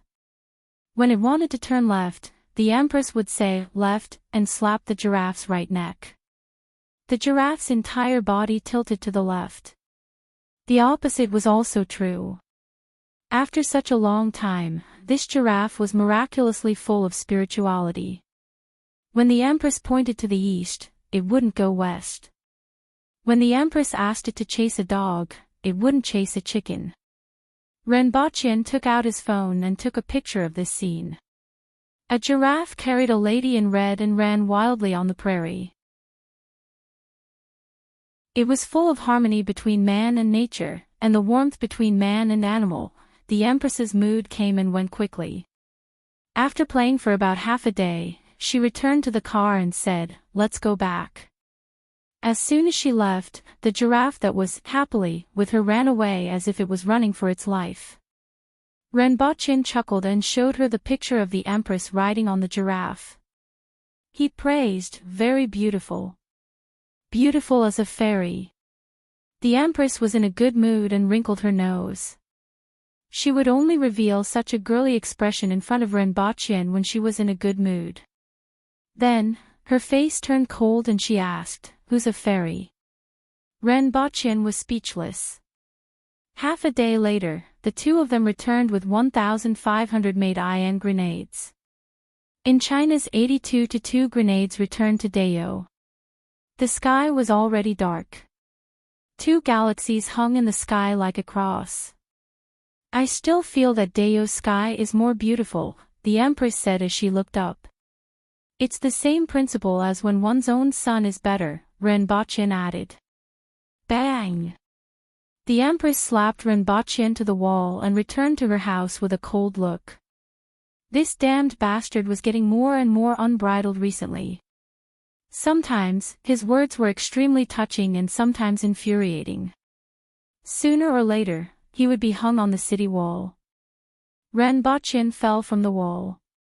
He stretched his lower back before smiling at the Empress and said, "Your Majesty, rest early." After which, he asked the guards to place the grenades in an empty house. With his hands behind his back, he strolled back to his room with a smile on his face. Sometimes, it was good to tease the Empress. Chapter 529. Renbochin opened his eyes and looked at the white sky outside the window. He was in a daze for a moment before muttering, "It's time." 30 days had passed. These days, there were no more martial artists coming from the south. Either they were determined to rebel, or they were blocked outside the Wang Estuary and Ghost Ridge, unable to come over. Either way, their fates were sealed. Leave no one alive. None of the practitioners from the south who were above the Manwul level were spared. All the sects were massacred. I really don't want to kill so many people. In front of me, blood flows like a river, and the river water is dyed red. However, karma is self-determined. You reap what you sow, this is the path you've chosen. Even if you have to kneel, you can walk it to the end. All I can do is send all of you on your way, Renbochin muttered to himself. Renbochin put on his official robe and walked out of the room with a serious look on his face. The humid morning air directly hit his face. The air in Zhongbei City seemed to have condensed today. In the past, one could hear a lot of sounds at this time, but at this time, it was silent. The entire Zhongbei City was filled with killing intent. Even the mosquitoes could feel the killing intent. When he walked to the Empress's room, Shi Wanya, Zongshin, Gongjing, and the others were already standing there. Renbochin cupped his hands and stood opposite Shi Wanya. Soft voices could be heard from the Empress's room. He waited for a long time, but the Empress didn't come out. All the women in the world, even someone as beautiful as Your Majesty, have to dress up before going out. It has nothing to do with beauty or ugliness. This is instinct. Renbochin smiled at Shi Wanya. Shi Wanya's face immediately darkened. You dare to say that, but we don't dare to listen. Bang! An object smashed through the window and smashed onto Shi Wanya's head. Shi Wanya was able to dodge it, but he was still hit by it and had an innocent expression on his face. Zongshen and Gongjing looked straight ahead, as if they didn't see anything. Renbochin pursed his lips and didn't say anything else. He felt that the Empress had never used anything to smash him, which clearly showed her sincerity towards him. Although there was no need to doubt this, he still felt very warm in his heart. Especially before the big battle, a warm feeling flowed through his heart. After a short while, the door was pushed open from the inside. The Empress was standing there, her red muslin swaying along with the airflow caused by the door opening. Your Majesty, it's time for the 30-day agreement, Renbochin cupped his hands and said in a deep voice. Your Majesty, everyone in the Protectorate of the South has packed up and is ready to quell the rebellion. Shi Wanya cupped his fists and reported. Your Majesty, the winged cavalry is ready to follow Your Majesty's gaze and tear apart any enemy who dares to stand in your way, Gongjing also said. Let's go, the Empress ordered coldly. Yes. A moment later, 3 bleak sounds of the beast's horn resounded in the city. Following that, the gates of the 2 barracks in the south and north of the city opened wide. Many soldiers filed out of the barracks, crossed the main road in the city, and exited through the south gate. In the early morning, the only sound in Jiangbei City was the heavy footsteps that seemed to step on everyone's heart, as well as the occasional sound of weapons colliding. In the entire Jiangbei City, everyone was behind the windows, looking at the army that was leaving the city through the gaps. Bring her along. Ren Baqin passed by Wang Baobao's courtyard, pointed inside, and instructed the guard. Get someone to bring Xing Ruo over. Also, wake Lin Chaola up. If she continues to sleep, she will grow hair, Ren Baqin instructed. Not long after, the little monk Xing Ruo appeared in front of Ren Baqin. Arhat. Xing Ruo calmly put his palms together without any joy or worry. Ren Baqin sized him up. In less than half a month, Xing Ruo already looked like a decent person. Previously, Ren Baqin had learned some news from the people who were following and protecting Xing Ruo. Given Xing Ruo's age, it was hard to trust him. In particular, Buddhism had never appeared in this land, and the people didn't know anything about it. However, perhaps due to the recent chaos and the aboriginals taking over the city, the commoners in the city were filled with fear and confusion about the future. Under such circumstances, Xing Ruo had attracted some commoners these days. There weren't many of them, only a few dozen. However, this was already a big step for Xing Ruo. At his age, it wasn't easy to attract a few dozen people to listen to him preach about Buddhism. We are about to set off. Are you coming with us? Ren Baqin asked faintly. No, the commoners in this city also need the protection of Buddhism. Xing Ruo shook his head and replied softly. You will have to rely on yourself in the future, Ren Baqin said. Xing Ruo nodded gently. Then, he raised his head and said pitifully, Arhat, please give me some money. You are just a monk. What use do you have for money? Ren Baqin was amused by Xing Ruo's change in attitude. Previously, he was still acting like a proper person, but now, he was acting like a thief. Have you practiced face changing before? I have to find someone to carve the statue of Buddha first. Otherwise, these people won't know what Buddha looks like and who they are worshipping. Xing Ruo said truthfully. I have even drawn the image of Buddha. As he spoke, he took out a piece of paper from his pocket. Ren Baqin glanced at it and thought, not bad. If I carve it according to this, they won't know who they are worshipping. Ren Baqin asked someone to take some silver and give it to Xing Ruo. Xing Ruo happily took the silver and found someone to carve the statue. After Ren Baqin left, he didn't seem to think about promoting Buddhism here alone. Ren Baqin didn't see any worry on his face. He called for the two practitioners who had been following and protecting Xing Ruo. You don't have to secretly protect him in the future. Shave your heads and convert to Buddhism, Ren Baqin said as he looked at the two men below. Ha! Both of them were stunned.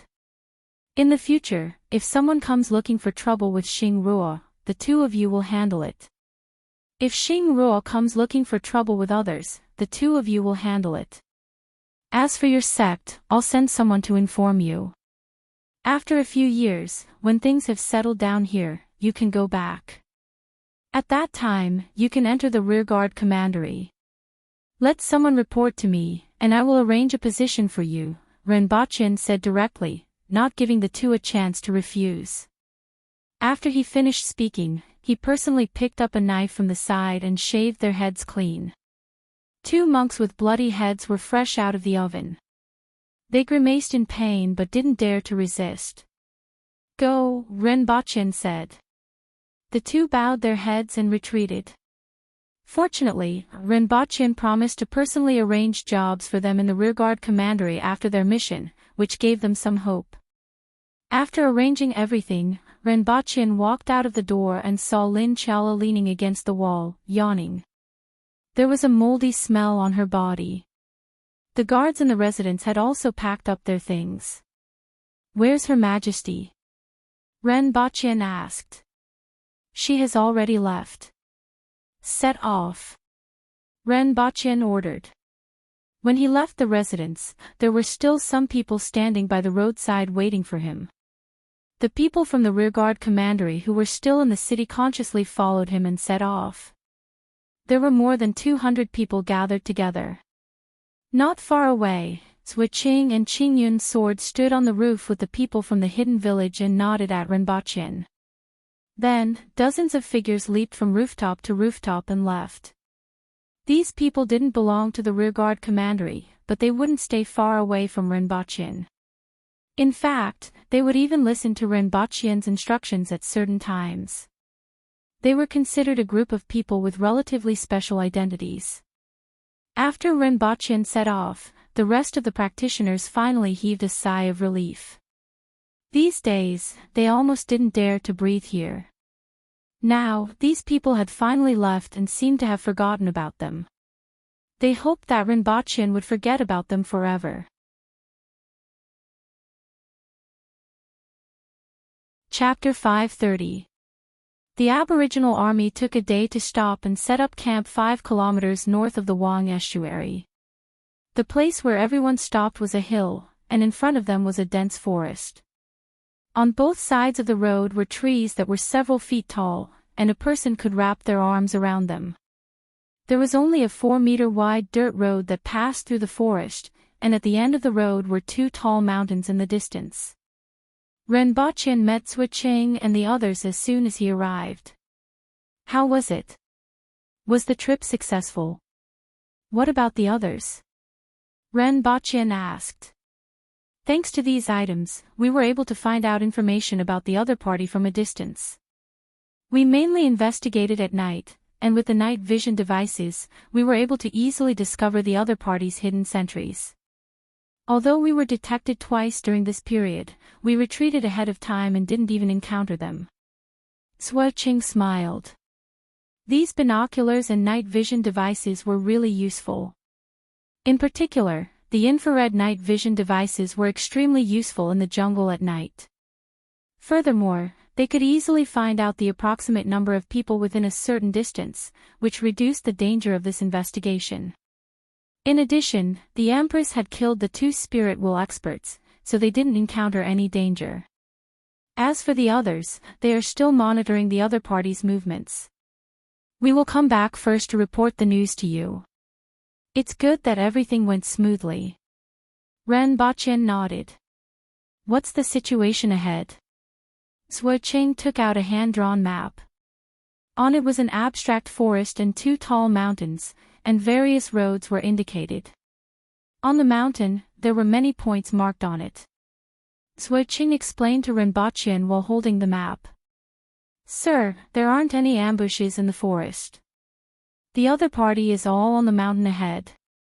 To bypass the mountain and reach the Wang estuary, they need to go through a mountain road that is about 6 steps wide.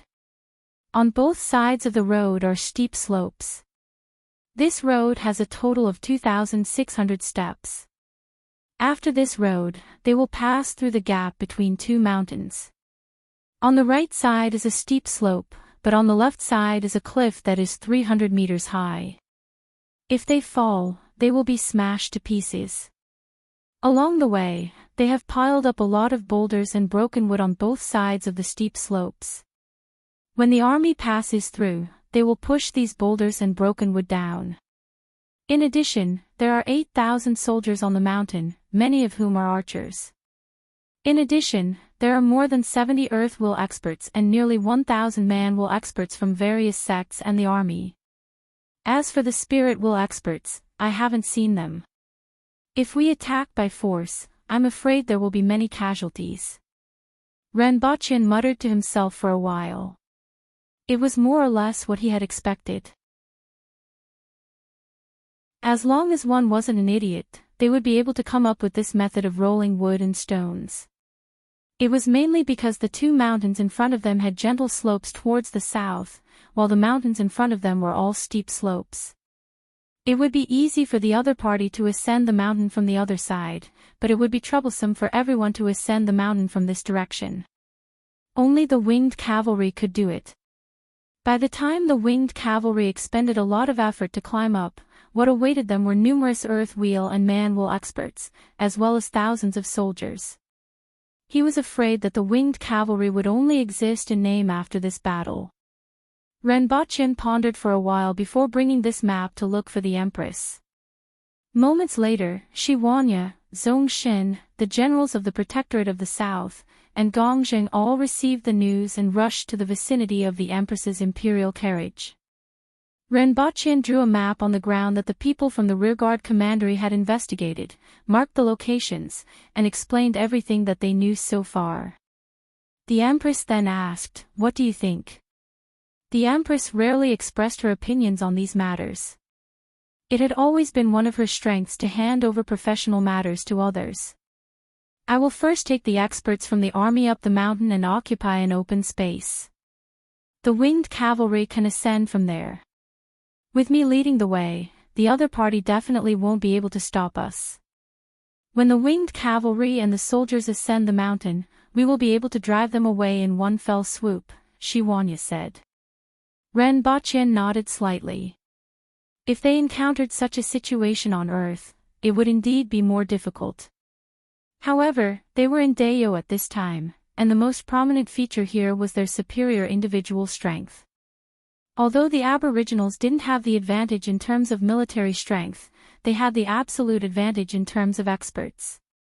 With Shi Wanya, Zhongxin, Qingping, and other Cardinal Heaven experts ascending the mountain, they would be able to resist the attack of the other party and clear an open space.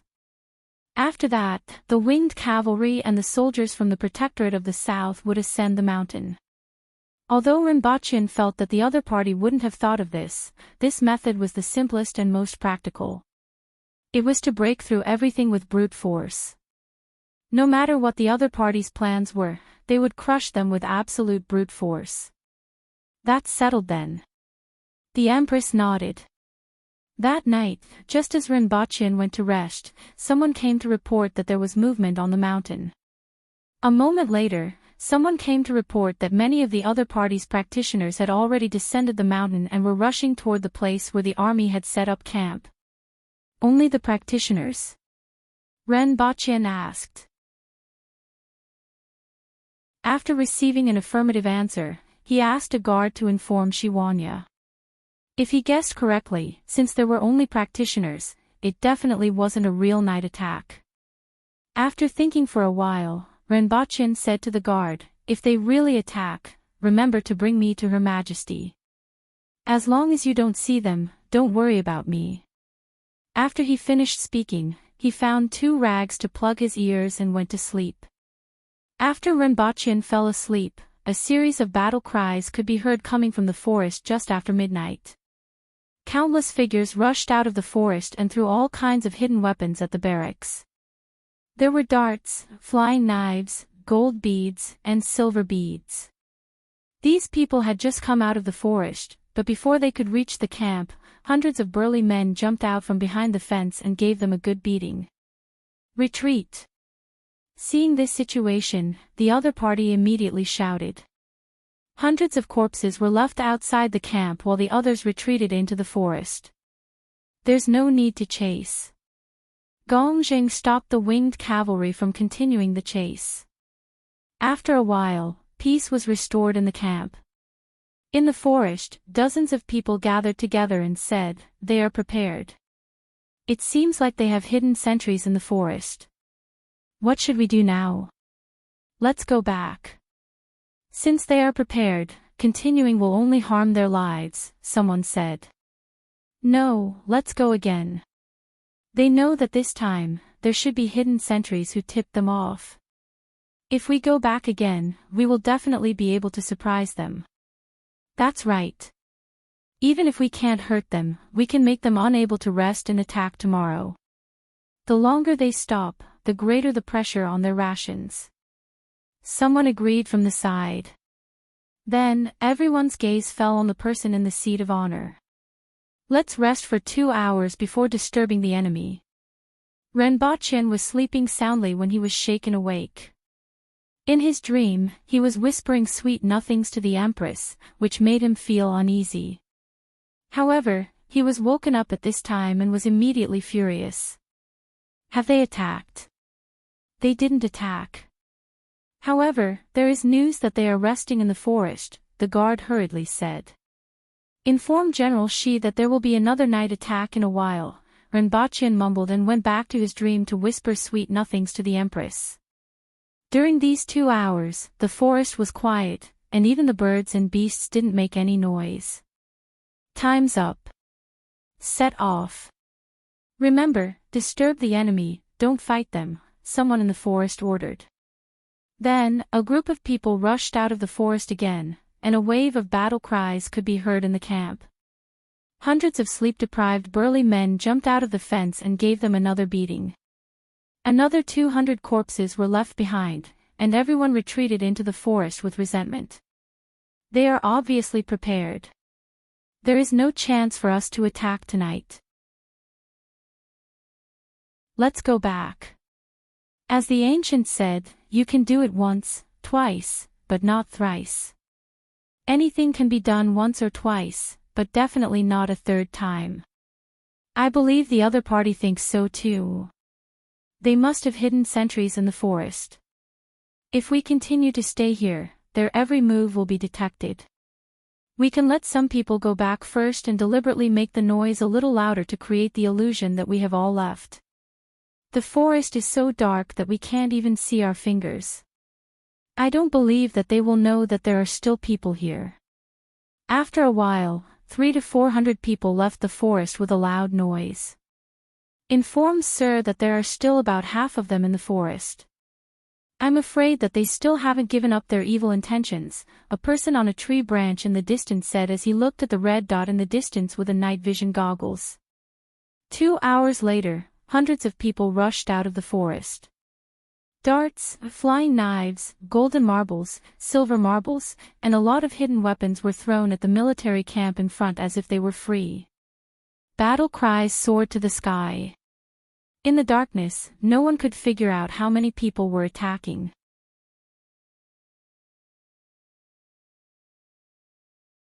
Chapter 531. Renbaqian opened his eyes and was a little annoyed. He was fully prepared for this night, but he still didn't sleep well. Anyone who was woken up every 2 hours would not be able to sleep well. Renbaqian yawned as he walked out of the tent. He casually asked the guard, "How was last night?" "The enemy came to harass us 3 times and left behind 400 corpses. The people from the rearguard commandery have examined the corpses. 11 of them were earth will experts and the rest were man will experts," the guard said loudly. Renbaqian didn't expect the enemy to send a wave of heads before he could even attack. He was originally worried that there were too many experts on the other side of the mountain. In the end, nearly 1,000 man-will experts were killed just like that. Did the enemy's higher-ups have an insider? Renbaqian called for Zhuo and asked in surprise, "Did some of the people we sent to the south to persuade them to surrender sneak into the enemy's ranks?" Zhuo was a little puzzled as he didn't know why Renbaqian asked this question. He answered truthfully, "Sir, I'm not sure about this. No one left a note or anything like that, and I have no way of knowing the internal situation of the enemy." "Oh, you may leave then." Renbaqian dismissed Zhuo and went to see the Empress. After breakfast, Shiwanya sent a portion of the soldiers from the Protectorate of the South to open up a path in the dense forest ahead. They had to at least double the current mountain road and open up an open space. For an entire day, as the towering trees fell with a loud rumble, bundles of vines were brought back from the forest, and some people weaved them into ropes. These ropes were as thick as an arm and were very strong. They wouldn't break even if they were to bear a weight of 500 kilograms. The only problem was that they were too heavy. After all, these weren't hay, but vines filled with water. A rope that was 100 meters long would weigh at least 300 kilograms. After removing the gentle slope that was more than 100 meters long, the remaining mountain wall that was difficult to climb was at least 300 meters high. This meant that a rope would weigh more than 500 kilograms. Even the winged cavalry could carry this thing and walk as if they were flying. However, only a few Cardinal Heaven experts like Shiwanya and Zongshin would be able to carry this thing up a mountain that was close to a vertical cliff without affecting their movements. On the morning of the third day, the army set off again, passing through the forest and arriving at the foot of the two mountain peaks. Renbachien raised his head and looked up with his binoculars. He saw that the mountainside, which was 400 to 500 meters high, was filled with piles of rocks, rolling logs, and other things. There were even people craning their necks to look down. "Your Majesty, please allow me to drive away the enemy." Shiwanya cupped his fists in front of the Empress's carriage. "Permission granted," the Empress said. "General Shi, please wait a moment," Renbachien said to stop him. "Is there anything else, Sir Ren?" Shiwanya turned his head and asked. "Distribute some things to the winged cavalry." As Renbachien spoke, he got someone to drag out his grenades and called Gongjing over to distribute them. Gongjing was overjoyed when he saw this familiar thing. "Sir Ren, this thing is very useful. This battle will definitely make those thieves on the mountain wish they could grow 2 more legs." Renbachien pondered for a while, took out more than 10 skunk bombs, and handed them to Gongjing. "These are extremely powerful and will hurt both sides. Try not to use them if possible. Use them if the situation isn't good." Gongjing looked at the skunk bomb in his hand. It was indeed different from those grenades, but he didn't know how powerful such a small thing could be. "Let's set off." Shiwanya saw that Renbachien handed a batch of things to Gongjing and didn't ask any more questions. After Renbachien finished speaking, he gave the order to set off. Renbachien took the opportunity to call Lin Chaola over and set off with Shiwanya and the others. Shiwanya, Zongshin, and Qing Ping were in front, followed by some personal guards. Behind them were the winged cavalry, and the ordinary soldiers followed from a distance. Along the way, Shiwanya and the other two couldn't help but look for places to land on the mountain wall. Release. Just as everyone set foot on the gentle slope, a dark cloud suddenly appeared in mid-air, and countless arrows rained down.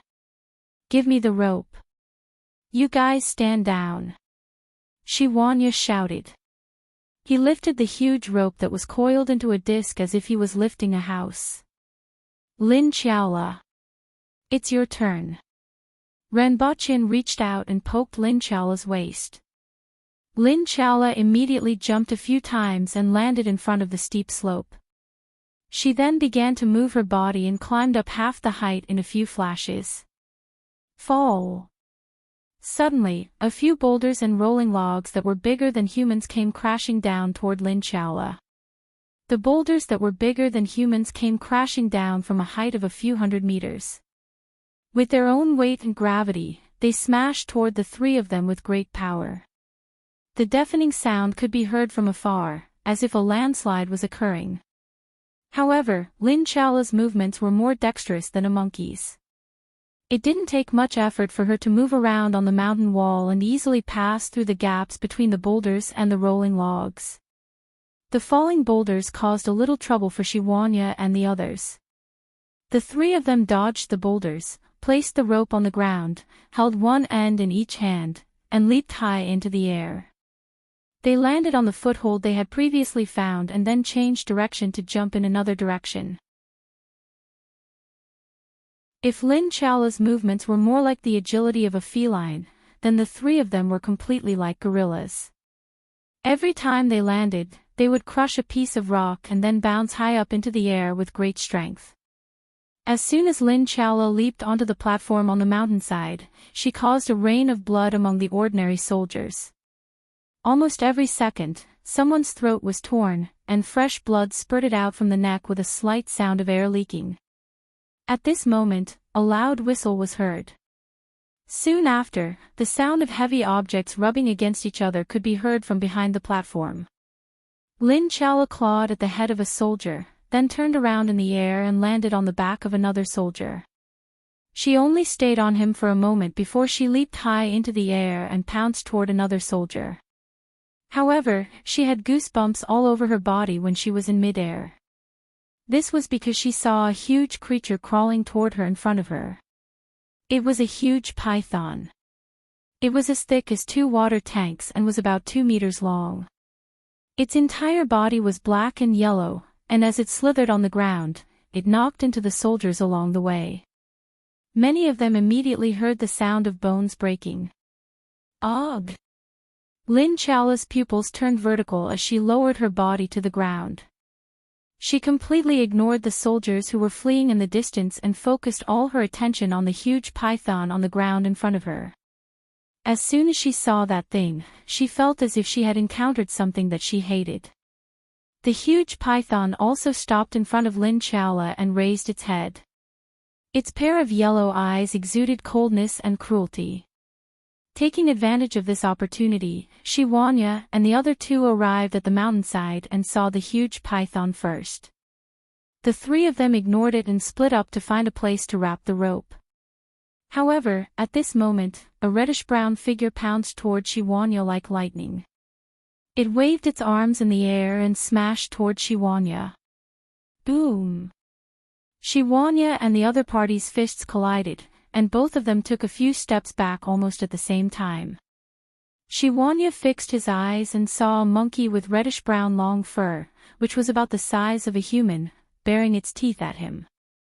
One had to know that Shi Wanya's strength was more than 2,500 kilograms, but this monkey was able to fight evenly with him. It was truly shocking. Furthermore, this monkey was extremely fast, at least a little faster than Shi Wanya himself. He had been stationed in the south for more than 20 years, but he didn't know that there was such a strange beast in Tianjing Basin.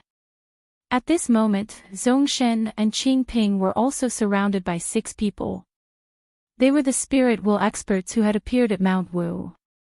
At the foot of the mountain, the Empress suddenly looked up from her carriage and said coldly, "They have encountered an expert."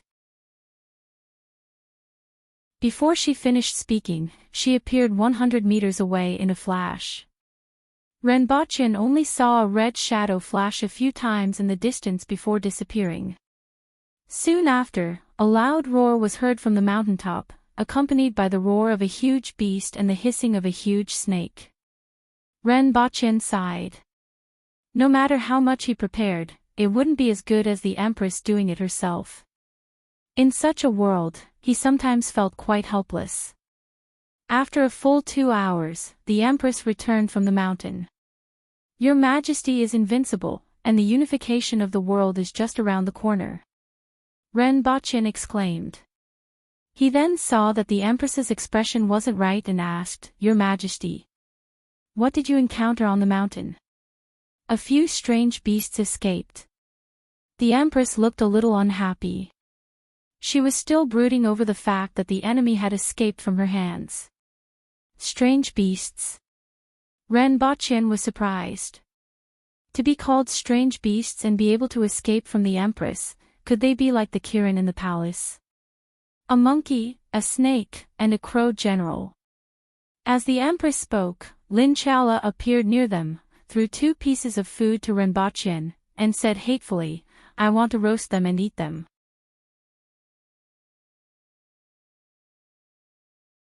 Chapter 532. The crow general was actually a type of bird. It was a giant black bird with long feathers on its head. This kind of bird was generally between 3 to 4 meters tall.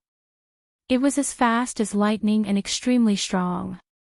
Its feathers were like steel, and its claws could tear through metal. The only drawback was that due to its weight, it could only run and jump on the ground like a mountain-gazing bird. It could not fly at all. It was said that there weren't many of these beasts, and they were generally at the earth will level. Very few of them had reached the spirit will level. However, the one that the Empress encountered on the mountain was stronger than an ordinary spirit will expert, which was considered rare. His speed was especially fast. Carrying that giant snake on his back, even the Empress couldn't catch up with him. Ren Baqin listened to the Empress explain the situation in a few words and was a little surprised. In his mind, he imagined the crow general as a pitch-black mountain-gazing bird. Where did these strange beasts come from in Tianjin Basin? When they were at Mount Wu, it could be said that almost all the experts from Tianjin Basin had come out in full force. They didn't expect that 3 non-humans would jump out at this time. That's not a giant snake, it's a Mongshan. Lin Chaola corrected the Empress seriously. You know about it. Ren Baqin was even more surprised. Saying that Lin Chaola ate, slept, and ate after she was full was a completely true description. Furthermore, he had been staying in the palace ever since he was picked up. Other than coming out with him a few times, he had basically never come into contact with the outside world. It was truly surprising that he knew about this exotic beast. Why is it called Iron Head Mongshan? Is it because their heads are more iron-headed? For some reason, Ren Baqin found this name very interesting. Anyway, that's his name. His head is also hard, and he looks annoying, Lin Chaola muttered. As for more than that, she didn't have any impression. However, when she saw the giant snake, this name naturally popped up in her mind. Roast it for a while longer and sprinkle some wine on it. Otherwise, it will taste sour. Lin Chaola added after thinking for a while. Ren Baqin put the snake meat aside and asked someone to bring Zhu Qing and Qing Yun's sword over. Greetings, Your Majesty. Both of them cupped their fists at the Empress, nodded at Ren Baqin, and asked, Sir Ren, are you looking for us? Do you know what happened on the mountainside just now? Ren Baqin asked.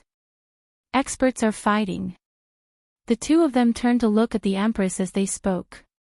Do you know about the Crow General, Mongshan, and a monkey with long reddish-brown fur? Ren Baqin asked. Just now, Protector General Shi and the others encountered these 3 strange beasts on the mountain.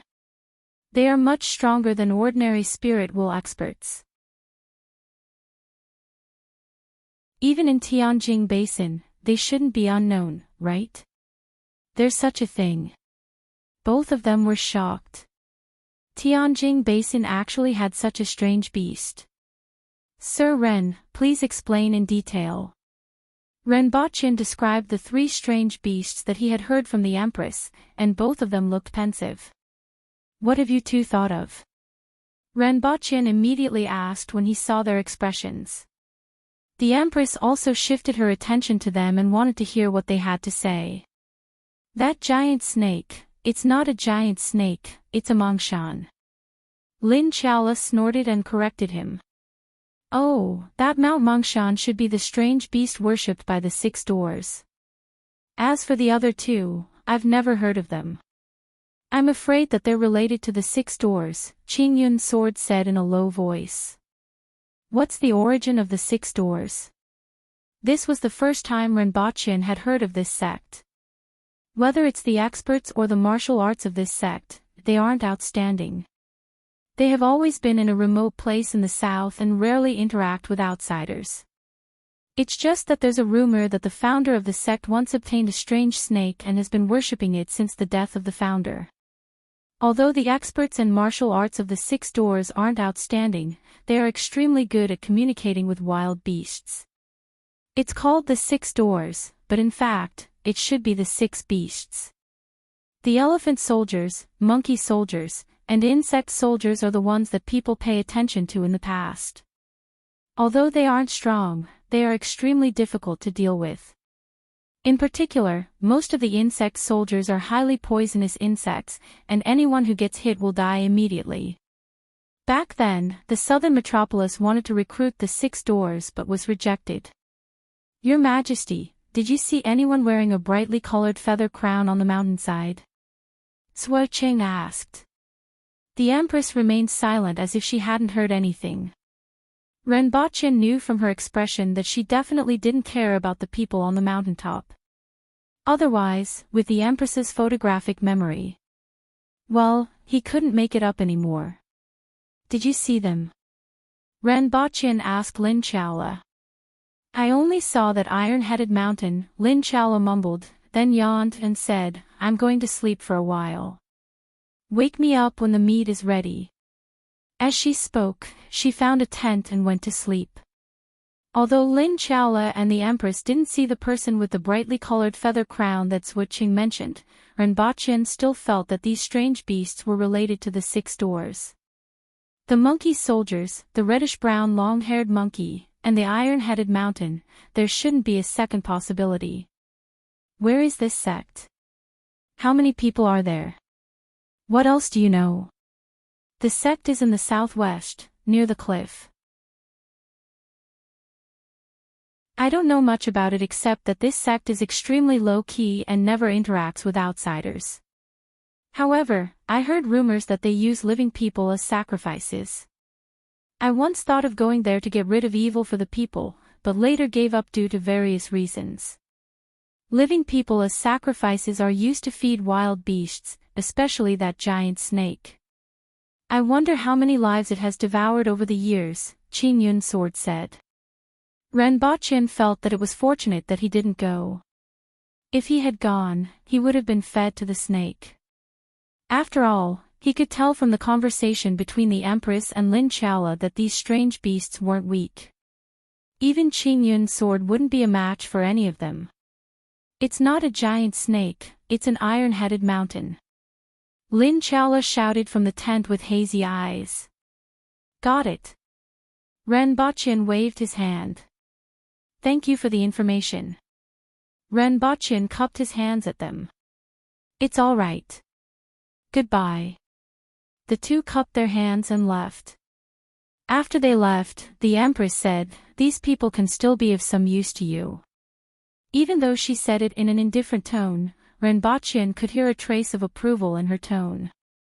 Although it was just a trace of approval, it was already a good improvement. After the Empress went up the mountain, many experts fought, and the warriors and soldiers on the mountain had already run away from the other side. There was no one to stop them at the cliff, so the winged cavalry climbed up along the cliff. They were inspecting the mountainside and throwing down the rolling logs and boulders that were prepared on the mountain. The road was only 4 meters wide. With a little more force, they could directly throw the boulders out of the road, so they didn't have to worry about destroying the road. Renbao also sent Baihu from the rearguard commandery to the mountainside to investigate. At night, most of the winged cavalry retreated, leaving only a small number of Baihu and a small number of Baihu to guard the mountainside.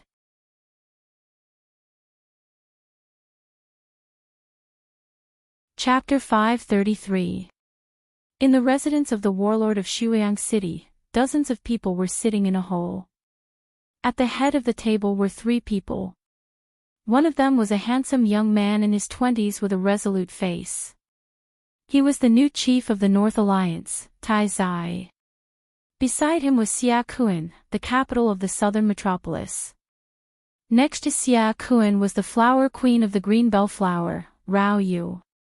However, no matter who saw Rao Yu's 300 to 400 kilograms body, they would feel that the name Rao Yu was a waste.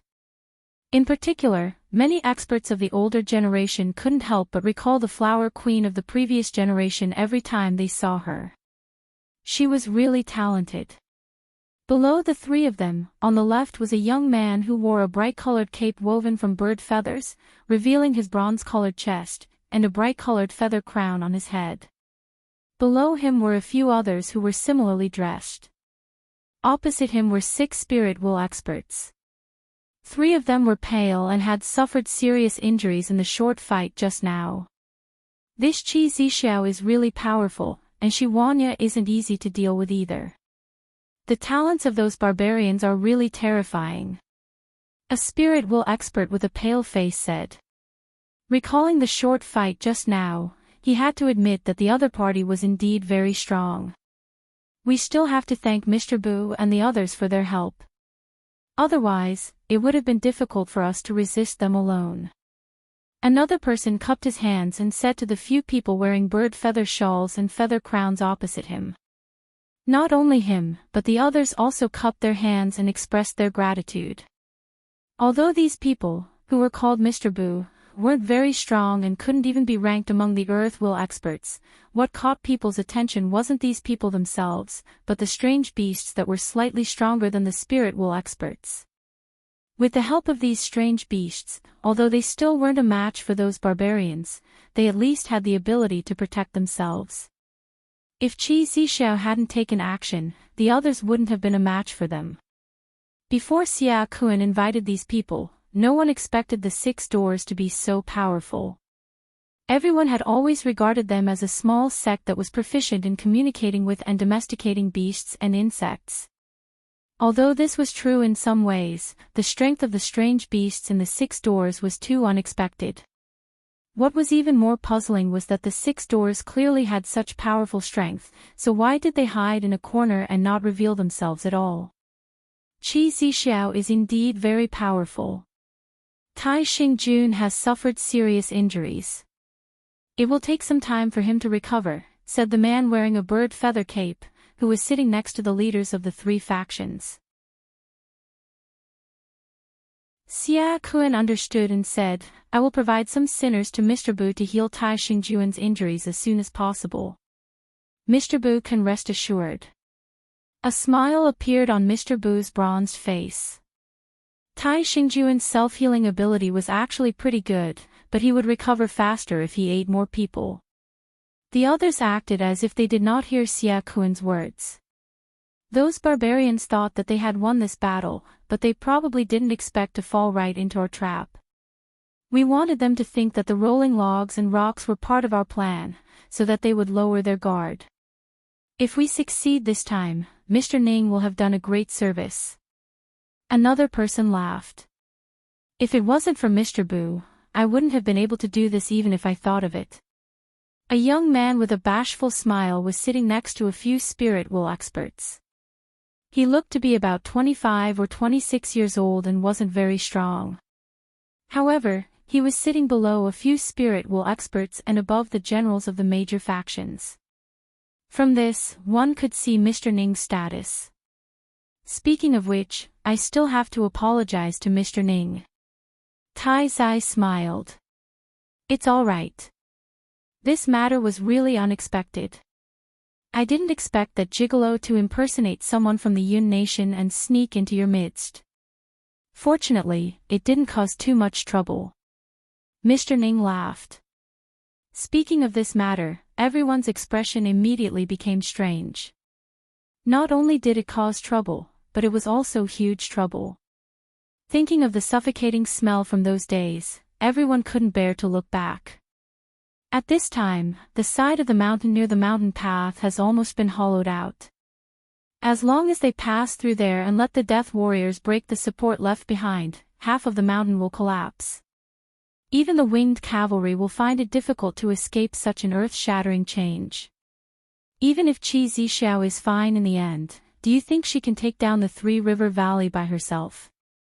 Mr. Ning smiled somewhat contentedly. Mr. Ning is right. In this battle, Mr. Ning and Mr. Bu are the main contributors. After Xia Kun finished speaking, the entire hall burst into laughter. When the time comes, we will teach those traitors a lesson. I didn't expect the dignified Qingyun sword to be the first to surrender to the barbarians, someone said resentfully, and many others echoed him. Wait until they survive the earth-shattering disaster, someone laughed. That's right. Your Majesty, the meat is ready. It's time for dinner. Renbaqian sat in front of the fire and shouted toward the carriage not far behind him. At this moment, there were a few pieces of mutton on top of the fire. After being sprinkled with spices, they emitted a fragrance that made many people secretly salivate. Renbaqian smelled the aroma and said, with my cooking skills, even if I were to become a chef, I would still be at the level of an imperial chef. As he spoke, the Empress sat down beside him with a wine bottle in her arms. Your Majesty, eat while it's hot. Renbaqian took a piece of mutton that was full of holes and placed it on a plate for the Empress. Just as the Empress was about to reach out, she suddenly felt something and turned her head to look behind her. What a fragrant smell! A voice came from afar. Who's that? The surrounding guards immediately drew their swords and looked in the direction of the voice. However, Rinpoche was surprised to find that there were two more people beside him. One of them was an old man, or perhaps an old beggar. His hair was a mess, and he had a messy beard.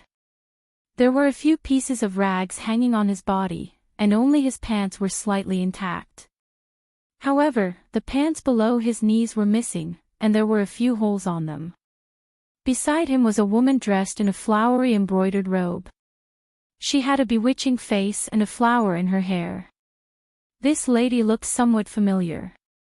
"Sir Ren, sorry to disturb you." The lady looked at Rinpoche coquettishly, but her eyes seemed to contain water and were sparkling. "Ning Kaichin."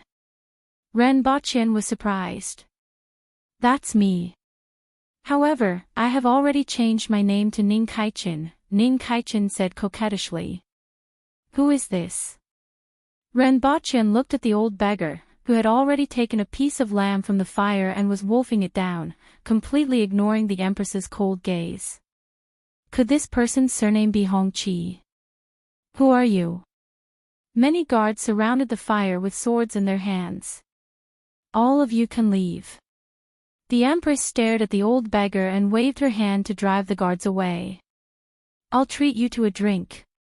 The Empress threw the wine bottle to the old beggar, who unceremoniously raised his head and drank a mouthful, exclaiming, "Good wine." Rinpoche felt that there was something wrong with the Empress's reaction. One had to know that the Empress had always been domineering and fierce. Now that someone had eaten her barbecued meat, she actually gave him wine to drink. "After eating my dinner and drinking my wine, you will show me the strength of the world's most powerful expert," the Empress said after seeing him drink half of the wine in one gulp. "The world's most powerful expert?" Rinpoche's voice almost pierced the sky, showing how surprised he was. The third most powerful expert in the world was Li Yuanzhu, and the fourth most powerful expert was Tingyu, who was now the Empress. Only the first and second most powerful experts in the world were rarely heard of. It was said that these two people hadn't appeared in the world for decades. If they weren't on the list of the world's most powerful experts, many people would have thought that they were long dead. She didn't expect this old beggar to be the world's most powerful expert. Rinpoche didn't think that the Empress would recognize the wrong person, especially the world's most powerful expert. However, why was Ning Kaichin with him? Rinpoche looked at Ning Kaichin with doubt in his eyes. "This time, I brought the shueka to exchange for the stun baton," Ning Kaichin said in high spirits. Then, his face fell and he continued, "I met this person on the way, and he insisted that my green bead take him to the sky. Then bring him." Rinpoche didn't understand Ning Kaichin's expression. "Let's not talk about the fact that a spirit sword can't bring someone to the sky. Even a sword master like me can't do it. What's important is that my green bead has developed acrophobia since the last trip to Dayo." Pfft. He almost vomited blood. He had never heard of a flying sword suffering from acrophobia.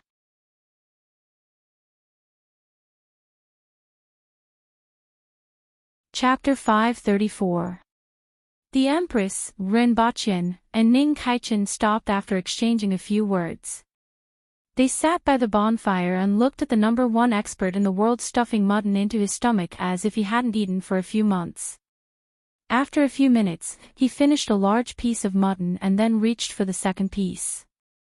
Given the Empress's protective character, it was rare that she didn't say anything. She just waited quietly, constantly adjusting her body's condition, and her eyes were filled with excitement. Rinpoche had known her for so long, but rarely saw such an expression on her face. It seemed that the long-lost number one expert in the world had appeared in front of her, and her fighting spirit was boiling. After half an hour, the man finished the mutton that Rinpoche had roasted for the Empress. He then exclaimed, "I haven't eaten such delicious food in a long time. Kid, I see that you have a good constitution and are a talent. Do you want to follow me to find the stairway to the sky? You want a chef, right?" Rinpoche laughed. He could tell that this person wasn't difficult to talk to. Li Fu, you have eaten and drunk the wine. Let me see the strength of the world's #1 expert. The Empress stood up from the ground with an eager look on her face. Ren Baqian laughed again. He didn't expect the name of the world's #1 expert to be so down-to-earth. It really did match his attire. Whether it was the Empress, Hong Wu, Ting Yu, or even Zhui Qing, they all had the aura of an expert. However, no one would believe that the person in front of them was the world's #1 expert if they didn't say so. Don't look for me for a fight. I don't know how to do it. I'm just a blacksmith, and my blacksmithing skills have been abandoned for many years. Li Fu waved his hand. I smelled it today and couldn't resist my gluttony.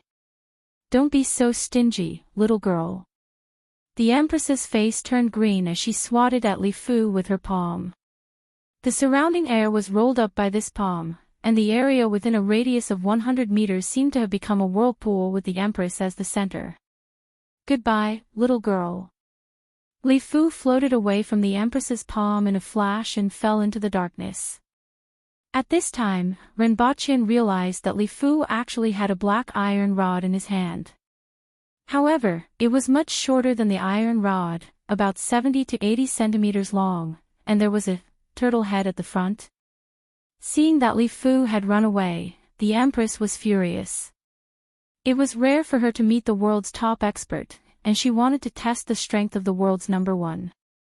However, the other party didn't even take a single blow and ran away just like that, causing her to feel extremely disappointed. He then raised his voice and said, Li Fu, aren't you looking for the stairway to heaven? The voice was loud and clear, and it traveled directly into the forest ahead. The next moment, Li Fu landed in front of the bonfire and said solemnly, Little girl, do you know? I don't know, but I know how to ascend to the sky. The Empress said with a strange expression. Is that true? Don't lie to me. Li Fu's face immediately revealed a look of surprise, but he was also afraid that the other party would lie to him. Speak. The Empress glanced at Ren Baqian. Your Majesty, are you referring to a plane or a rocket? Ren Baqian felt that the Empress suddenly asked him to speak. Is there really something that can allow me to ascend to the heavens? Li Fu was in disbelief when he heard Ren Baqian's tone. First, tell me what you want to do in the sky. These two functions were different. Do you want to ascend to the sky to take a look or what? If you just want to ascend to the sky to take a look, a paraglider should be enough, Ren Baqian asked curiously. I want to find the gods in the sky. Li Fu's face was overflowing with murderous intent when he talked about this. Are there really gods? Ren Baqian asked. Although there were many strange things in this world, he was still skeptical about the existence of gods. After all, there were very few theories about gods in Dayo, and he naturally couldn't come into contact with them. He heard that there were a lot more stories about gods in Great Xia. Also, what was this world's #1 expert trying to do with his murderous expression? How much hatred did he have? Or did he want to pierce through the sky so that it would no longer cover his eyes? At his age, he should be past the second stage of middle school, right? There must be. Li Fu said with a murderous look. However, coupled with his tattered clothes and the way he looked, people always felt that he was a lunatic. Can you tell me what you know about gods? Ren Baqian asked curiously. He was very interested in this topic. No matter who it was, they would be interested in something like gods. In particular, Li Fu was the world's #1 expert. He had been looking for a way to ascend to the heavens for so many years and wanted to find the gods in the sky. He should know a lot of things that ordinary people didn't. Do you really know how to ascend to the heavens? Li Fu stared at Ren Baqian with his eyes wide open. I do know how to ascend to the heavens. However, I'm afraid it will take some time to implement it. It will take at least 30 to 50 years to make that artifact that can ascend to the heavens, Ren Baqian said after thinking for a while. 30 to 50 years was the fastest speed. It was only possible to make a rocket by directly moving all kinds of mature technology from Earth and accelerating development. Of course, 30 to 50 years would be at least 100 years on Earth. Perhaps by then, there would already be small equipment that could easily send people to outer space. As for what would happen if he couldn't find the gods in outer space, Rinpoche didn't even want him to come back. In fact, Rinpoche said this with another intention.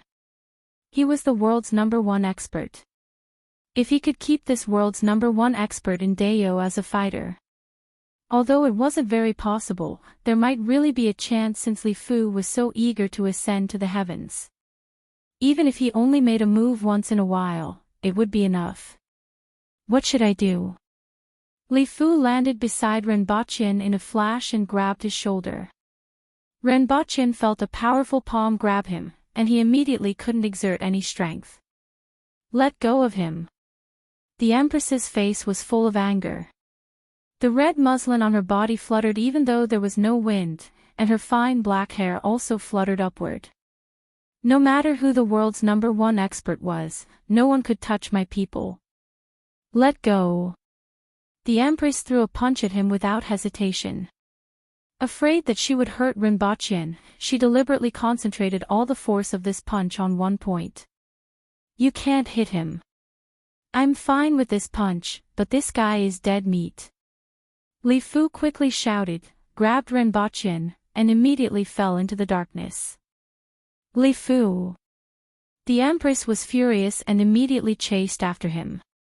Rinpoche felt a strong wind blowing on his body, and he couldn't even open his eyes. This speed was even faster than when the Empress was carrying him. In just a short while, the two of them landed somewhere unknown. Li Fu. I'm going to kill you. The Empress's roar came from afar. Kid, speak. Li Fu shook Rinpoche to the ground. Rinpoche was shocked that this ordinary-looking Li Fu could actually make the Empress completely unable to catch up with him. In just a short while, the Empress couldn't locate the two of them. This kind of strength was truly terrifying. Fortunately, Li Fu didn't want his life. Otherwise, even the Empress wouldn't be able to protect him. After calming himself down, Rinpoche smiled bitterly and said, You ate Her Majesty's roasted meat, drank Her Majesty's wine, and even captured Her Majesty's man. Even though you're the most respected person in the world, this isn't very good, right?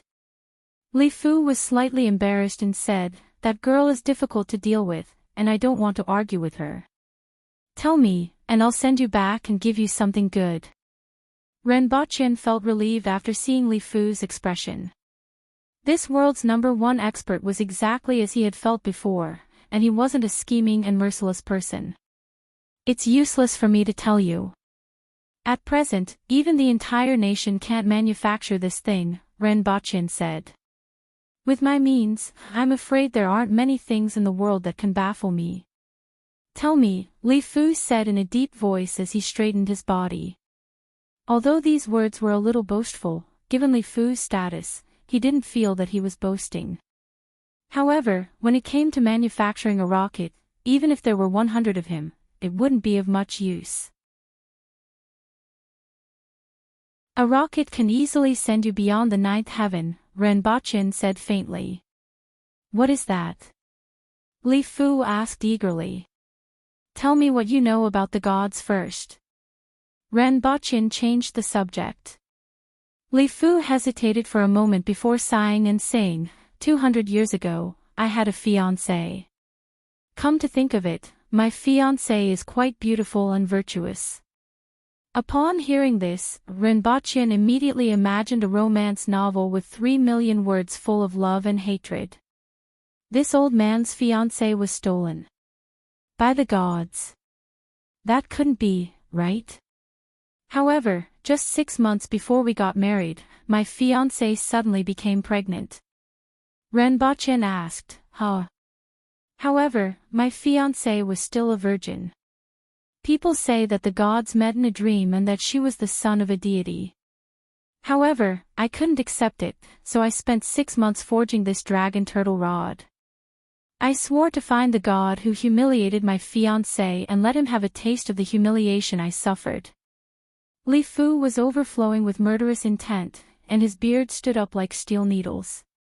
This was a sign that his mind was fluctuating violently and his body was full of vigor. Ah! Are you going to explode the god's backyard flower? Ren Baqin was dumbfounded. Putting everything else aside, Li Fu's ambition alone was worthy of being the #1 expert in the world. Backyard flower. Not bad, it's very appropriate. That's it. Li Fu then said sternly, this old man has searched for 200 years, from the desert to the East Sea, from the south to the north. From a blacksmith, I have become the world's #1 blacksmith, but this stairway to heaven is still like an illusion. I have searched for all the rumors about the gods in the world, and I'm preparing to go to the depths of the 60,000 mountains to see if there's anything I'm looking for in those endless mountains. He turned his head and stared at Ren Baqin sternly.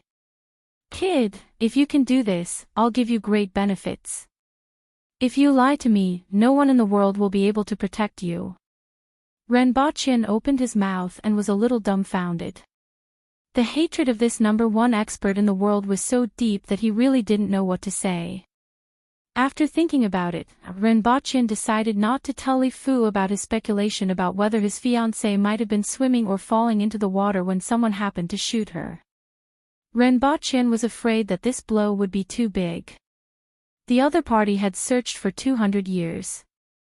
According to the other party, he was originally a blacksmith, but in these 200 years, he became the #1 expert in the world. He gave up everything, fame, wealth, beauty, and all the good things in the world, all for the sake of revenge.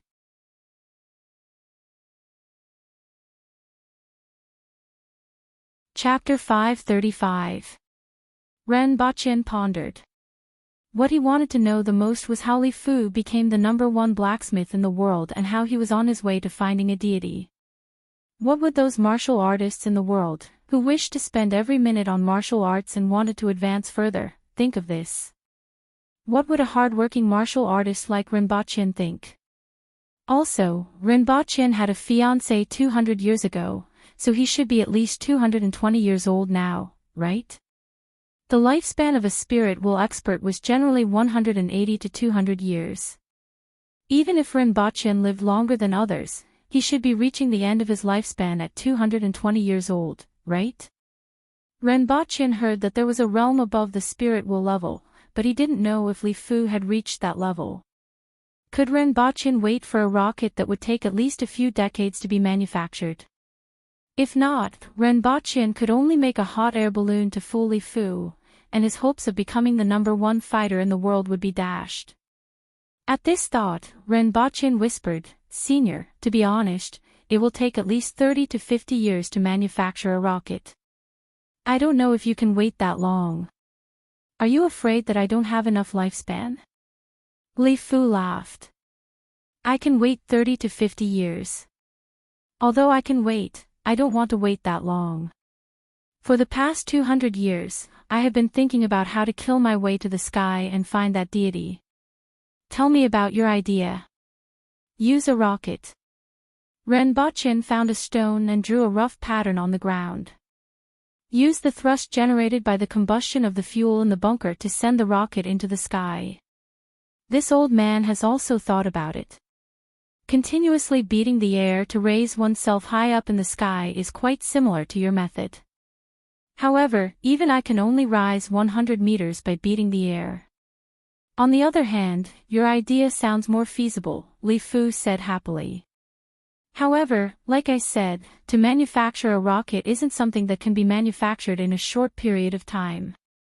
It requires the advancement of the entire industry. On one hand, the manufacturing process, on the other hand, the alloy, and on the other hand, the fuel.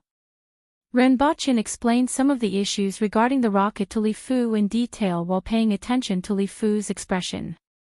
In fact, it wasn't easy to manufacture a rocket that could send people into the sky without considering the airtightness and other issues.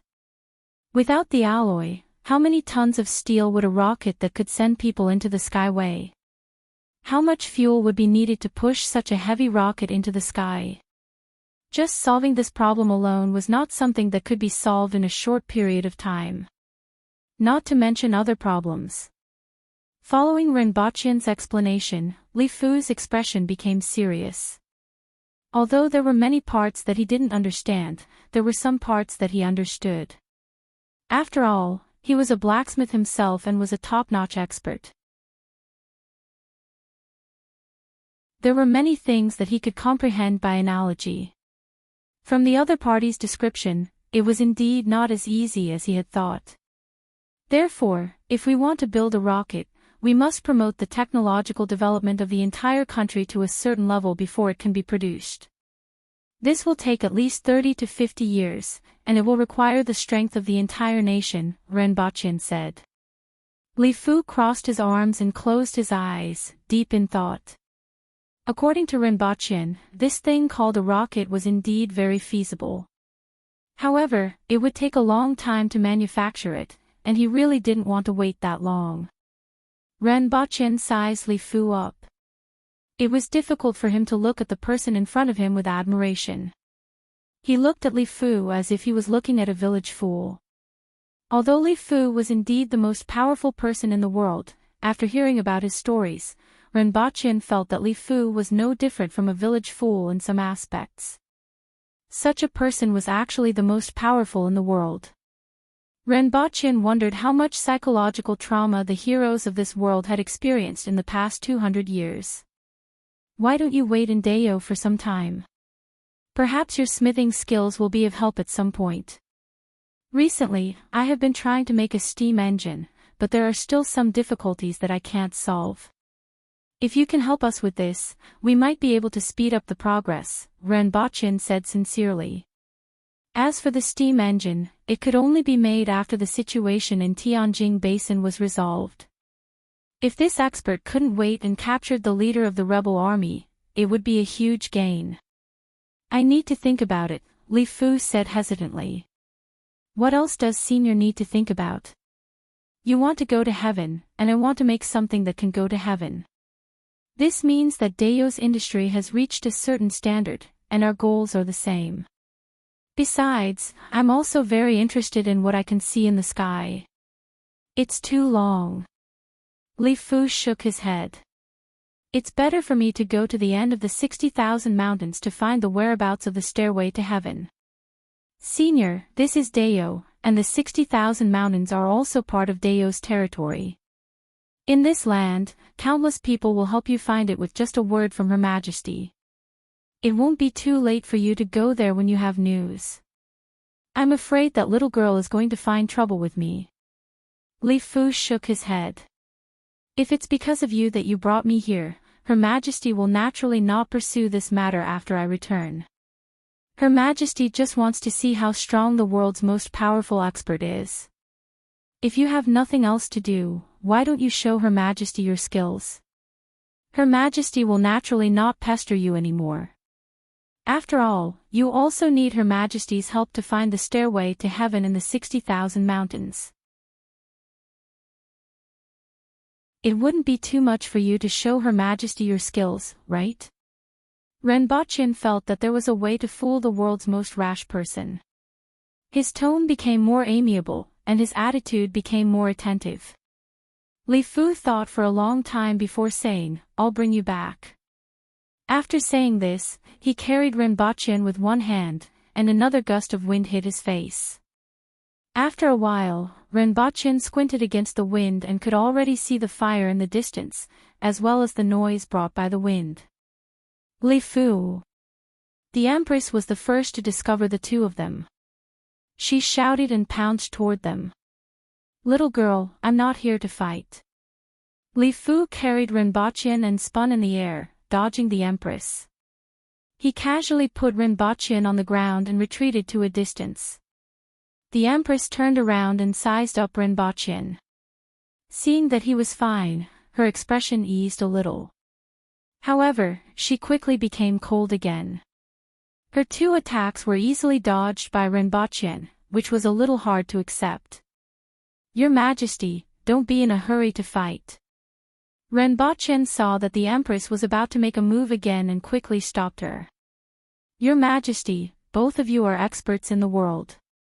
If you fight, it's hard to guarantee that you won't be injured. At this time, quelling the rebellion is more important. Your Majesty, please think twice. Furthermore, Senior has already agreed to show us his moves and broaden our horizons. Why don't you watch from the side? The Empress frowned. Why did Renbocchen speak up for Li Fu after not seeing him for a while? However, seeing Renbocchen winking at her, the Empress knew that there had to be a reason. She snorted and didn't say anything else. Senior, we have heard of you for a long time. It's a pity that we haven't seen you in action. Why don't you show us 3 moves and broaden our horizons? Renbocchen turned his head and winked at Li Fu again. Fine. Although I'm not good at fighting, I still know a thing or two. At this time, their positions had changed. Now that Li Fu was the one asking the Empress for help, he no longer refused.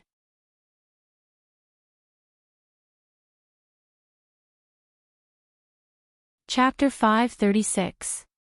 In the west direction of the Wang estuary, dozens of holes had appeared on the mountain wall. Each hole was 4 meters high and 4 meters wide. From Jiangbei to the Wang estuary, they had to go around the eastern side. Therefore, few people could discover the cave entrance on the west side. At this time, the hole that was originally dozens of meters above the ground was basically filled up, but there were still soldiers pouring soil out of the hole. Inside these caves, there was a thick tree trunk every dozen meters as a support. After walking for a few hundred meters, what appeared in front of them was a huge space lit up by torches. It was tens of meters tall and had a circumference of several hundred meters. Towering stone pillars stood in the space. If one looked closely, they would see tiny holes on the pillars. Countless tiny insects crawled up and down the pillars, making light but concentrated sounds. If someone with trypophobia saw this scene, they would probably have a heart attack. In this space, there were countless wooden racks, soldiers coming and going, as well as many strange creatures that were 6 to 7 meters long, covered in plate armor and hard shells. They had mouse-like heads and long tails. Some of them surrounded the pillar and licked it from time to time, swallowing a large number of bugs on the pillar into their stomachs. Some of them were digging at the edge of the space or on the shelves. Whether it was soil or rocks, they were like tofu under their sharp claws. In the middle of the space, there was a wooden platform next to the thickest pillar. An old man dressed in embroidered robes sat cross-legged on it, watching everything. Beside him sat a man wearing a bird feather cape and a feathered crown.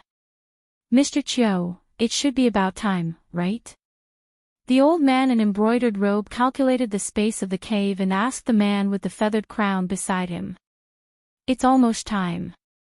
The feathered crowned man called Mr. Chiu let out a few strange sounds, and the dozen or so people in the cave who were dressed like him shouted at the same time, and they all struck the gongs in their hands. Following the sound of the whip, the digging exotic beasts stopped and gathered near the stone pillars, licking the worms on them.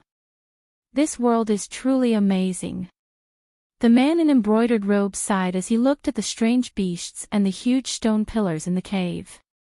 This strange beast was called Chou-Yu. It was good at digging holes and was one of the beast soldiers of the 6 doors. On the other hand, the worms could eat soil and pull out stones to form such a stone pillar.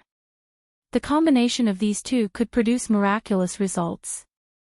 However, this Chou-Yu fed on these worms. Therefore, he found it very amazing. Hearing the admiration of the man in embroidered robes, Mr. Chiu smiled contentedly. It was indeed worthy of him to be praised by a spirit wool expert. For hundreds of years, the Chou family had trained Chou-Yu in the 6 doors. It could be said that Chou-Yu was a part of his family. When others praised Chou-Yu, they naturally praised him as well. When the time comes to break the pillars, we'll start from the 6 pillars in the north, from east to west, right? The man in embroidered robes asked again. That's right. As long as we cut off the 12 pillars in the north according to this order, the north side of the cave will gradually collapse. At the same time, the cliffs above will collapse and cut off their escape route. After that, the entire cave will collapse. Even a portion of the mountain peak at the top will collapse. Naturally, those people will not be able to escape, Mr. Cho said. This heavenly Zhong pillar is the most important. It doesn't matter if the northern pillar is broken, but we must wait for everyone to leave before letting the death warriors break the heavenly Zhong pillar. Otherwise, all of you will be buried here. Understood. The man in embroidered robes remembered all of Mr. Cho's words. After all, it was a matter of life and death, so he couldn't be careless. Looking up, he saw that at the top of the pillar in the middle, countless insects were climbing up to the top of the cave, piling up stones to form a stone net, connecting all the pillars together. At the same time, it was also strengthening the cave. My task is completed. We should go back. After Mr. Cho finished speaking, he stood up from the wooden platform and shouted a few times to the surrounding people. His clansmen immediately opened the boxes one by one and rang the bells with their hands. The insects on the stone pillars climbed down from the stone pillars and burrowed into the boxes. However, they only drilled half of the way in before the boxes were full. These days, the number of worms multiplied more than double.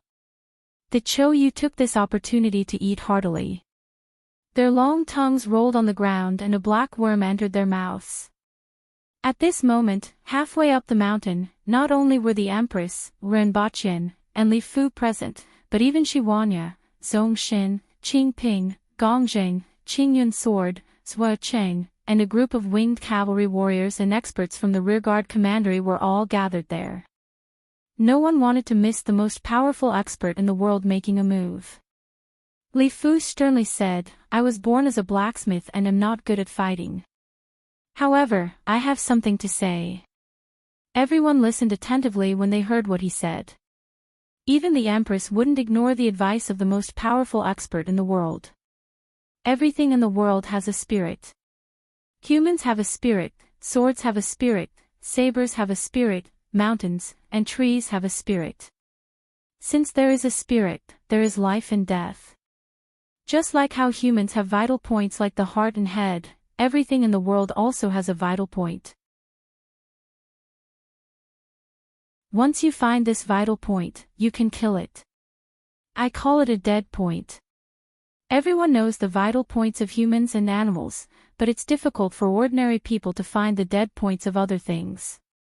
As I said before, mountains, rivers, and trees all have a spirit. This mountain has a spirit, so it naturally has a dead point. Li Fu's aura rose slightly when he said this. Although it wasn't much better than before, it made people feel like he was different. His body seemed to have grown taller. The aura of an expert was also emitted from his body. If he was just an ordinary old man before, everyone could now feel that the person in front of them was the most powerful expert in the world. As long as you find the dead point, you can cause more damage. You don't even need to spend too much effort to kill it. After Li Fu finished speaking, the crow's leg on the short rod in his hand struck the ground at lightning speed. With this strike, everyone became alert and heard a dull rumbling sound coming from the belly of the mountain. Everyone felt their feet begin to shake, and huge cracks began to appear on the ground. Everyone was shocked. He was indeed the most powerful expert in the world. This strike could actually shake a mountain with a radius of several kilometers. This was simply not something that a human could do. Everyone looked at Li Fu with admiration. At this moment, the ground shook even more violently, and everyone even felt as if they were sinking.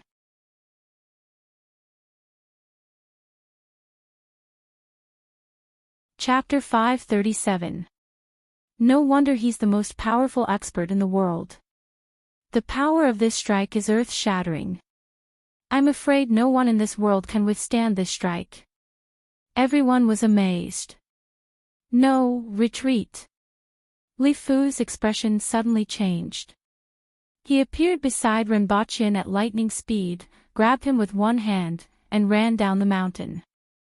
At the same time, a slender jade-like hand grabbed his other arm. The Empress stared coldly at Li Fu. "Are you trying to snatch my man? Stop looking and run. The mountain is going to collapse." Li Fu shouted, released his hand, and jumped down the mountain. At this time, the mountain shook even more violently. Everyone was shocked to hear this, and they couldn't care less about anything else as they jumped down the mountain one after another. Boom! The entire left side of the mountain collapsed from the waist down. Rocks the size of a human flew everywhere, and large pieces of gravel and soil fell down. The earth-shattering scene shocked everyone. Everyone fled as fast as they could. After a while, the Empress returned to the barracks with Renbochin. The rumbling sound was still incessant and even louder than before. When everyone turned around to look, they saw a scene that scared them out of their wits. They saw that the right side of the mountain was also collapsing toward the left side. The gravel and soil rushed into the forest and flooded the barracks. "Retreat quickly." The Empress's cold voice spread throughout the area, but there was something strange in her voice. Even she was shocked by the power of this strike. The surrounding soldiers had long been alarmed by the earth-shattering scene in the distance, and they quickly ran for their lives when they heard this. As for Renbochin, his eyes were wide open with a dull look on his face. That idiot shattered the mountain with one strike. This was a mountain with a radius of a few kilometers, and it was actually shattered by one strike. Was it really that powerful to die a little? The collapse of the mountain lasted for 4 hours before it stopped. The soil and gravel didn't hit the barracks, but it flattened a small part of the forest at the foot of the mountain. Everyone stood there and looked at the scene in front of them in shock. There were originally 2 mountain peaks, but at this time, more than half of the one on the right was gone. That place had become a pile of gravel and soil. The Wang estuary was gone. Everyone turned their heads to look at Li Fu, who had his mouth wide open in confusion. Then, they looked at the hill in the distance with faces full of shock. Was this the strength of the number 1 in the world? This was no longer a human, he was simply a god. Renbochin's brain was in a mess. The scene in front of him was beyond his understanding. Was this really something a human could do? Even the corners of the Empress's eyes were twitching. She weighed the disparity between her and Li Fu in her heart. After a while, she felt somewhat disappointed. Li Fu's strike had dispelled her thoughts of fighting him. Senior is indeed worthy of being the world's most powerful expert. Renbochin finally regained his senses after an unknown period of time. With a shocked look on his face, he said sincerely. Such a person was worthy of being a walking nuclear warhead.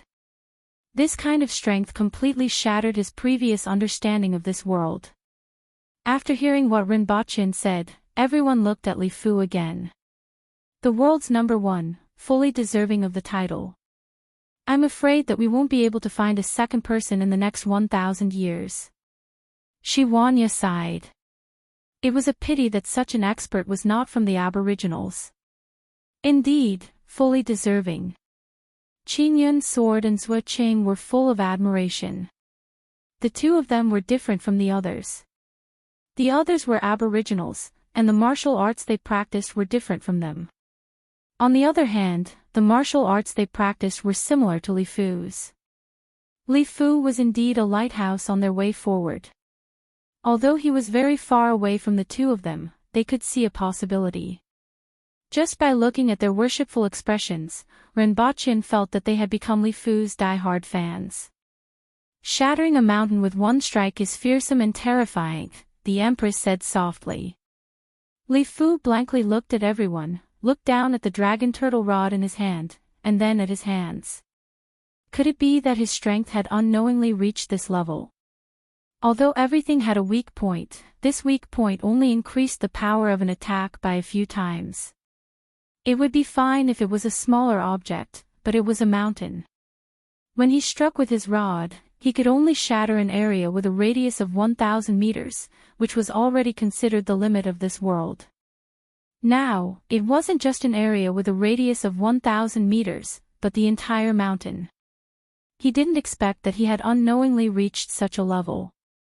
Although he had never thought of practicing and only wanted to find the gods in heaven, his cultivation level was constantly rising, but this wasn't his ambition. Li Fu was a little disappointed and frustrated. Even with his strength, he still hadn't found the stairway to heaven. Fortunately, there was a little hope now.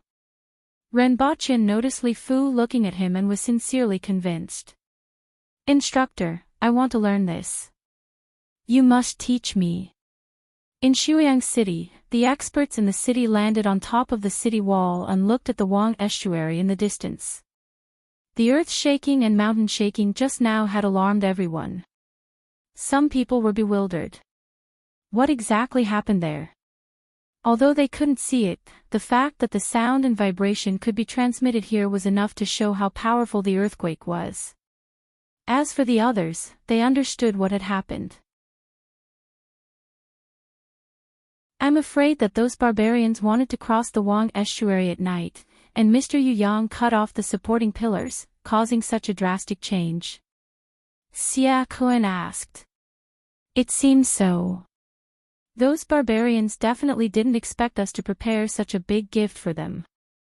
I really want to see Qi Zixiao's expression at that time." Rao Yu laughed heartily. According to this power, even if Qi Zixiao was there, he wouldn't have survived.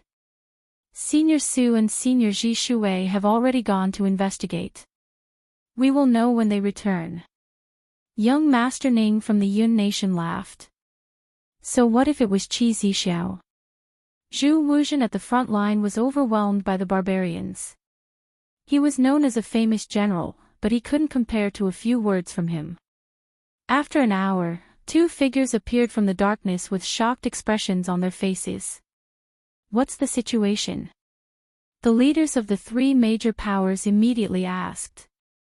"The Wang estuary is gone. The entire mountain has collapsed." The two spirit will experts who went to investigate landed on top of the city wall and said. "Then, Mr. Yu Yang?" Xia Kuan asked in a deep voice. "The cave entrance was buried, and no one came out. I'm afraid." The two of them said sadly. "How could this be?" Xia Kuan was shocked. According to the plan, they only needed to leave a few men of sacrifice behind. Why didn't Mr. Yu Yang escape? What about Chiu Ku and his clansmen? Mr. Bo asked anxiously. "I didn't see Mr. Chiu or his clansmen or those strange beasts," the two spirit will experts answered. How could this be? Everyone was shocked. According to the plan, Mr. Chiu and his clansmen would evacuate first, and Mr. Yu Yang would wait until the last moment before leaving. Both sides could have completely retreated.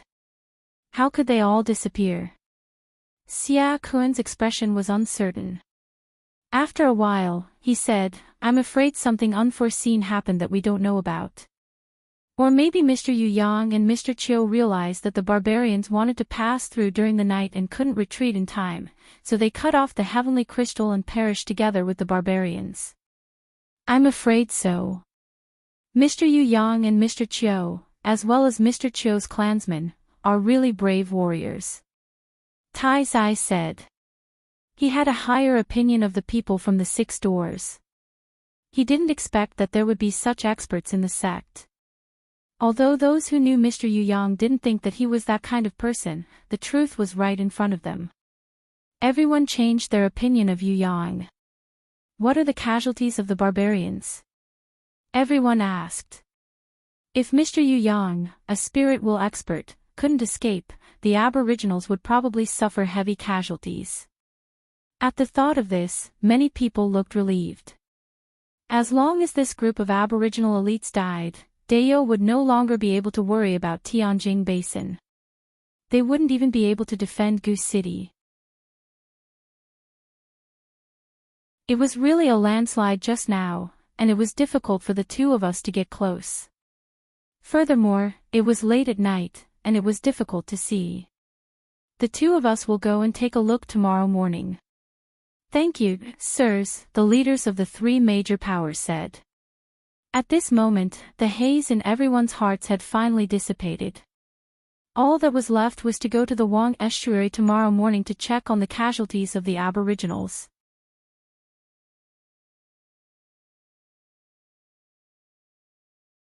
Chapter 538.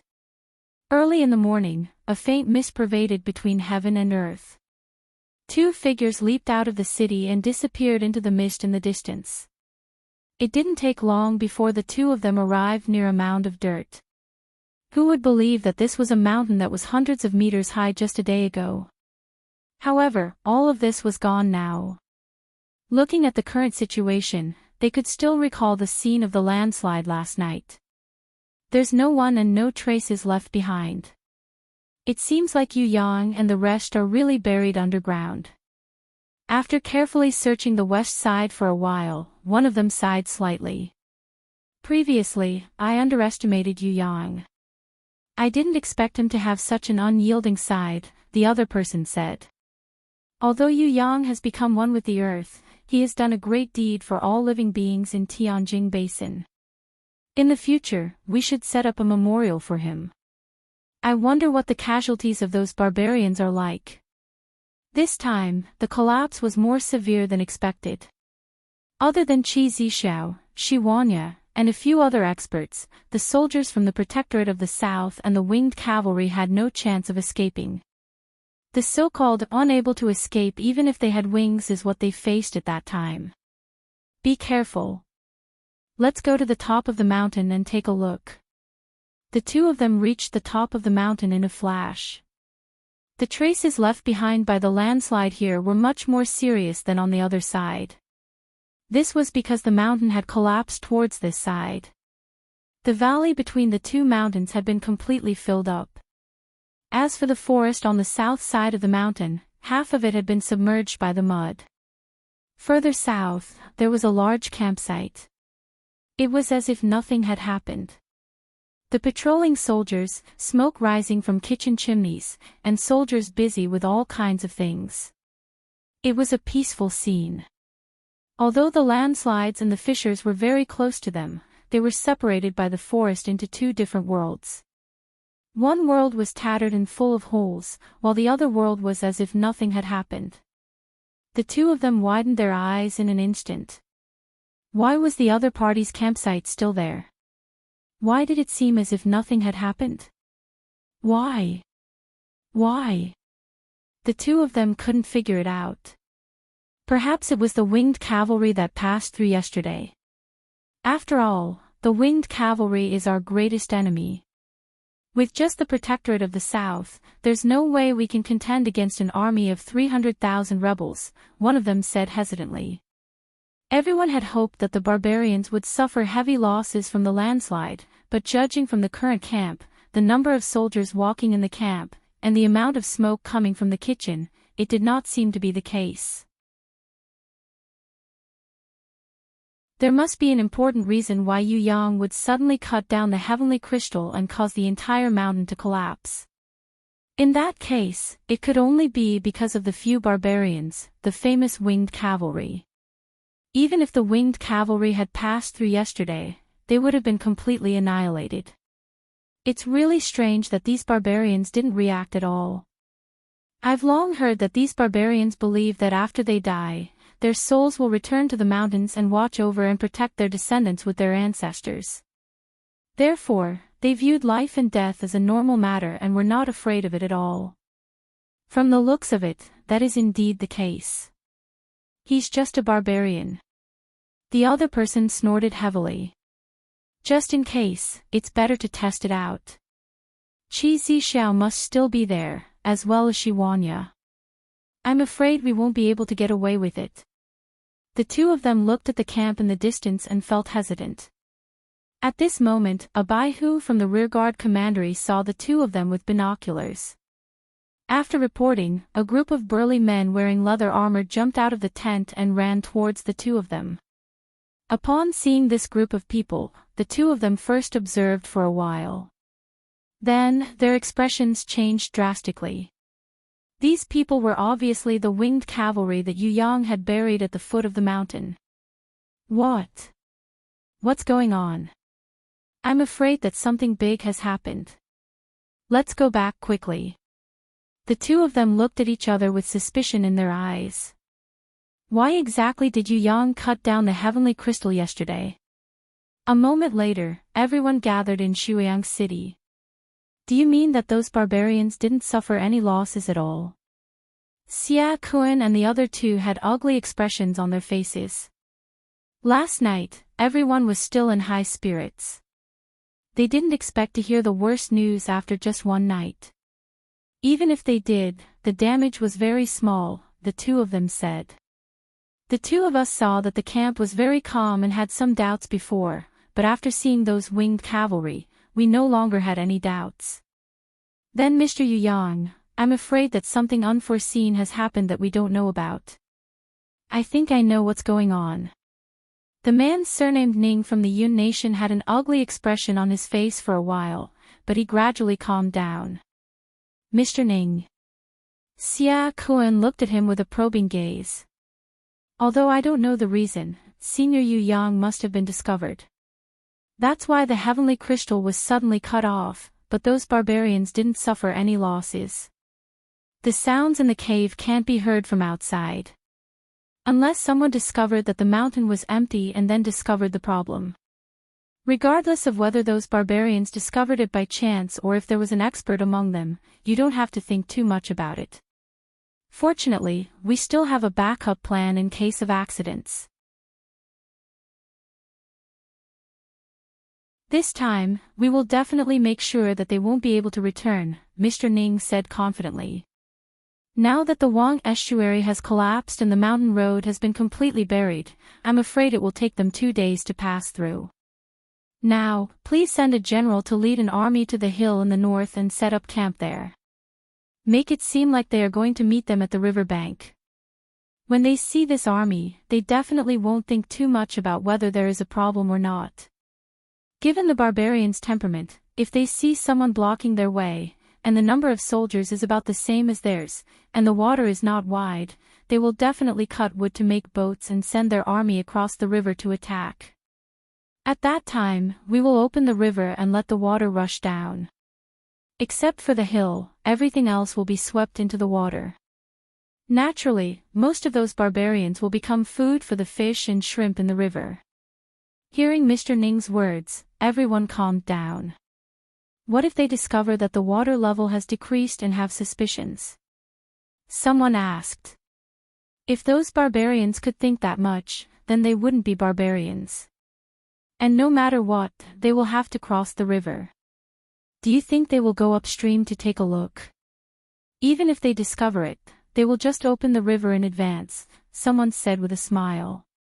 Everyone nodded. Indeed, even if this plan failed, there would be no loss. If it succeeded, then the harvest would be huge. However, everyone still felt that it would be difficult for the barbarians to discover that the water level had decreased and the river had become narrower. The only loss would be the crops in the north of the city. However, no one cared about those crops at this time.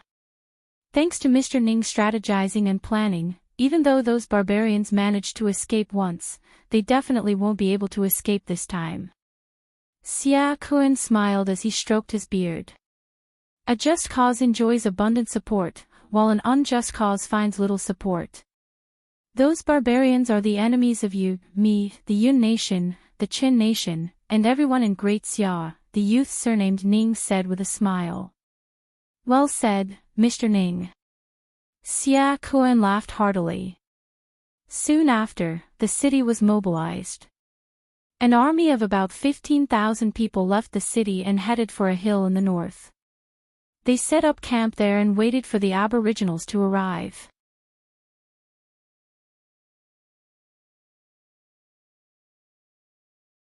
Chapter 539.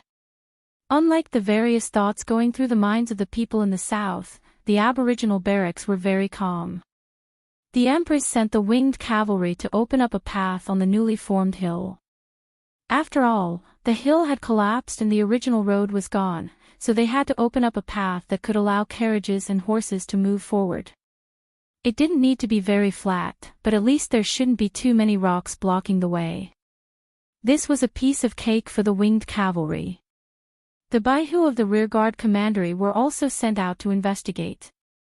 In addition, there was a fierce man in the barracks who could smash a mountain with a stick. Even the ordinary soldiers had heard of this. The incident of Li Fu smashing a mountain with a stick was vividly told by some people. Coupled with the scene of the mountain collapsing and the ground splitting, Li Fu's reputation spread throughout the barracks. Furthermore, his status as the world's most powerful expert was a powerful proof and a legendary halo. In the barracks, Renbochin sat in front of the Empress's tent with a mischievous look on his face. As long as he learned Li Fu's stick, his days of being beaten up by the little Lolita would finally come to an end. "Sir Ren, where's my electric baton?" Ning Kaichen was sitting not far from him with a charming look on her face. "Wait, I'll bring it to you in 2 days." Renbochin waved her away as if she were a fly and continued to imagine himself killing everyone after learning Li Fu's godly rod. Well, godly rod was the name Renbochin gave it. In some ways, it had the same effect as the finger of God. The only difference was that one targeted the death spot while the other targeted the G spot. After chasing Ning Kaichen away, Renbochin turned to look at the Empress in the tent. She was sitting there with a soulless look on her face. It was rare to see an Empress like this. It seemed that the power of Li Fu's stick had dealt her a huge blow. One of them was the fourth most powerful expert in the world, and the other was the most powerful expert in the world. The Empress suddenly realized that there was such a huge gap between her and the strongest expert. How could the proud and arrogant Empress accept this? "Your Majesty, do you want to go back and relax?" Renbochin got up and walked into the tent. "It will take at least 1 or 2 days to clear the way out." "Go back, I still have some things to think about." The Empress waved her hand. "All right." Renbochin looked at the Empress. It seemed that she wanted to bid farewell to her homebody life and work hard to catch up. Seeing that the Empress was no longer paying attention to him, he immediately disappeared from the room. That night, Renbochin appeared in the Empress's tent in high spirits with 2 big bags. Although the Empress wasn't by his side, his man-will level strength was enough for him to run amok in most places. At least for the past 3 days, he had found a lot of fun. For example, stuffing someone's head into the toilet, or using a pistol to blow up someone's anus. He was starting to like this country of Brother Black. This kind of chaos, the feeling of completely relying on one's strength to do whatever one wanted, was really not bad. Unlike in China, where he had to abide by the law at all times. As soon as Renbochin returned to the tent with a refreshed look on his face, he was kicked out of the tent in the dark. "Take the things outside." The Empress sent Renbochin flying with a kick. Immediately, she felt a wave of refreshment. The worries that had been troubling her for the entire day were temporarily put to the back of her mind. Renbochin lay on the ground, feeling rather wronged. Who did he offend? He was kicked as soon as he came back. According to the current time, the Empress should be asleep. He carried his things back to the tent. After daybreak, Renbochin came out of the tent and saw Ning Kaichen looking at him from afar with a charming smile on his face, which made Renbochin feel disgusted. "Where's the shueka?" Renbochin asked. Ning Kaichen took out a palm-sized jade box and waved it at Renbochin. Renbochin turned around and went into the tent. After searching for a long time, he took out the electric batons, batteries, and solar chargers that he had just brought back. The 2 of them squatted at the side of the tent as if they were carrying out some shameful transaction. "In any case, we have been through thick and thin together, so I won't cheat you." These are 2 electric batons. This is a solar battery, and this is a solar panel. With these things, you can travel the world with 3 electric batons. Renbochin took out the things from the bag one by one and showed them to Ning Kaichin. Sir Ren, it's obviously 2 electric batons. Ning Kaichin winked. Cough, cough. Ning Kaichin's winking actually made Renbochin's heart palpitate with eagerness, and he quickly chanted Amitabha in his heart. Renbochin had to admit that Ning Kaichin had become more and more seductive after his sex change. He was even more seductive than a real woman. If it was someone who didn't know about his background, they would probably be bewitched by him. Renbochin explained the battery, solar panel, and how to charge it in detail to Ning Kaichin. After all, a person had to be trustworthy. If he were to directly give him an electric baton, he would probably realize that it was out of battery after a day. Furthermore, Renbochin was somewhat responsible for his transformation. Renbochin now hoped that these 2 electric batons could accompany him for the rest of his life. After explaining everything to Ning Kaichin, Renbochin earnestly said, "I guarantee a replacement and not a refund. If you have any problems, come to me and I will replace them with 2 electric batons." Ning Kaichin's eyes were almost dripping with tears. "If I didn't know that Sir Ren is too fierce on the inside, would have wanted to marry you. Forget about marrying me." Renbochin waved his hand. Renbochin only waved his hand halfway when he felt a gust of wind blow past him. Following which, there was a loud slap, and Ning Kaichin was getting further and further away from him. After the Empress slapped Ning Kaichin away, she snorted, turned around, and strolled back. After a while, Ning Kaichin came back with half his face swollen. He looked submissive and stopped throwing flirtatious glances. Indeed, a married man couldn't be provoked. She threw the jade box to Renbochin, picked up one of the electric batons, and poked it into her hand. Her whole body trembled, and her face was filled with satisfaction. Then, she carried the box back to her electrocution treatment in high spirits. Renbochin opened the box and took a look. Inside was a blood-red rhizome that looked a little like ginseng. Its body was slender and covered with many thin and long feelers. Just as he opened the box, a whiff of medicinal fragrance assailed his nostrils, invigorating his spirit. Fortunately, it's not a weird smell. Renbochin got up and went to look for the Empress. "Your Majesty, how do I use this thing? It's best to decoct medicine. However, there isn't much opportunity to do so now. Just eat it directly, and it will bring out 60 to 70% of the strength of the medicine," the Empress said faintly. "Oh." Renbochin opened his mouth and stuffed the shueka into it without any hesitation. "Why does it taste a little like carrots?" Renbochin mumbled as he chewed. In less than 2 minutes, Renbochin felt a huge wave of heat crashing all over his body. Rather than saying it was a wave of heat, it would be better to say it was a ball of flame. He felt his body temperature rising continuously, as if he was immersed in hot water. Every inch of his skin was red, and his eyes looked as if they were about to spit out fire. "Damn, it's cooked. It's cooked!" Renbochin screamed in his heart. He opened his mouth, but no words came out.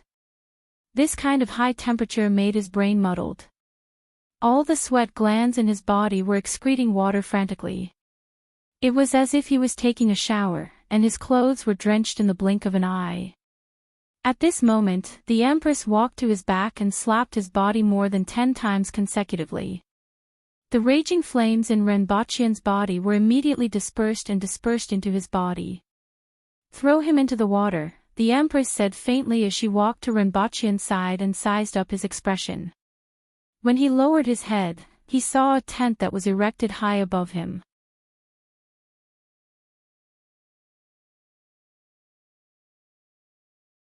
Chapter 540. At this moment, Renbochin felt countless tiny flames covering his entire body and burning every inch of his flesh. It was as if he was hammering out the impurities in steel. The black filth that came out of his body was washed away by the river water around him. However, outsiders couldn't see this clearly because steam was coming out of Renbochin's body as if there was a fog around him. In his mind, there was an earth-shattering change. The original world of fire began to collapse. The volcano collapsed, lava and gravel flew in all directions, and strong winds started to blow. The metal chain and the spear, which were previously comfortably soaking their feet in the lava, suddenly jumped up and drilled out of Renbochin's head. Renbochin was tightly tied up with a metal chain. They didn't know what this guy had done, but they didn't even have a place to hide. As for the spear, it didn't have as many requirements as the metal chain. It just floated beside Renbochin as if it was weightless. When the river water washed over the spear, it would split into two. The Empress stood on the shore and looked at the faint mist in the water without saying a word.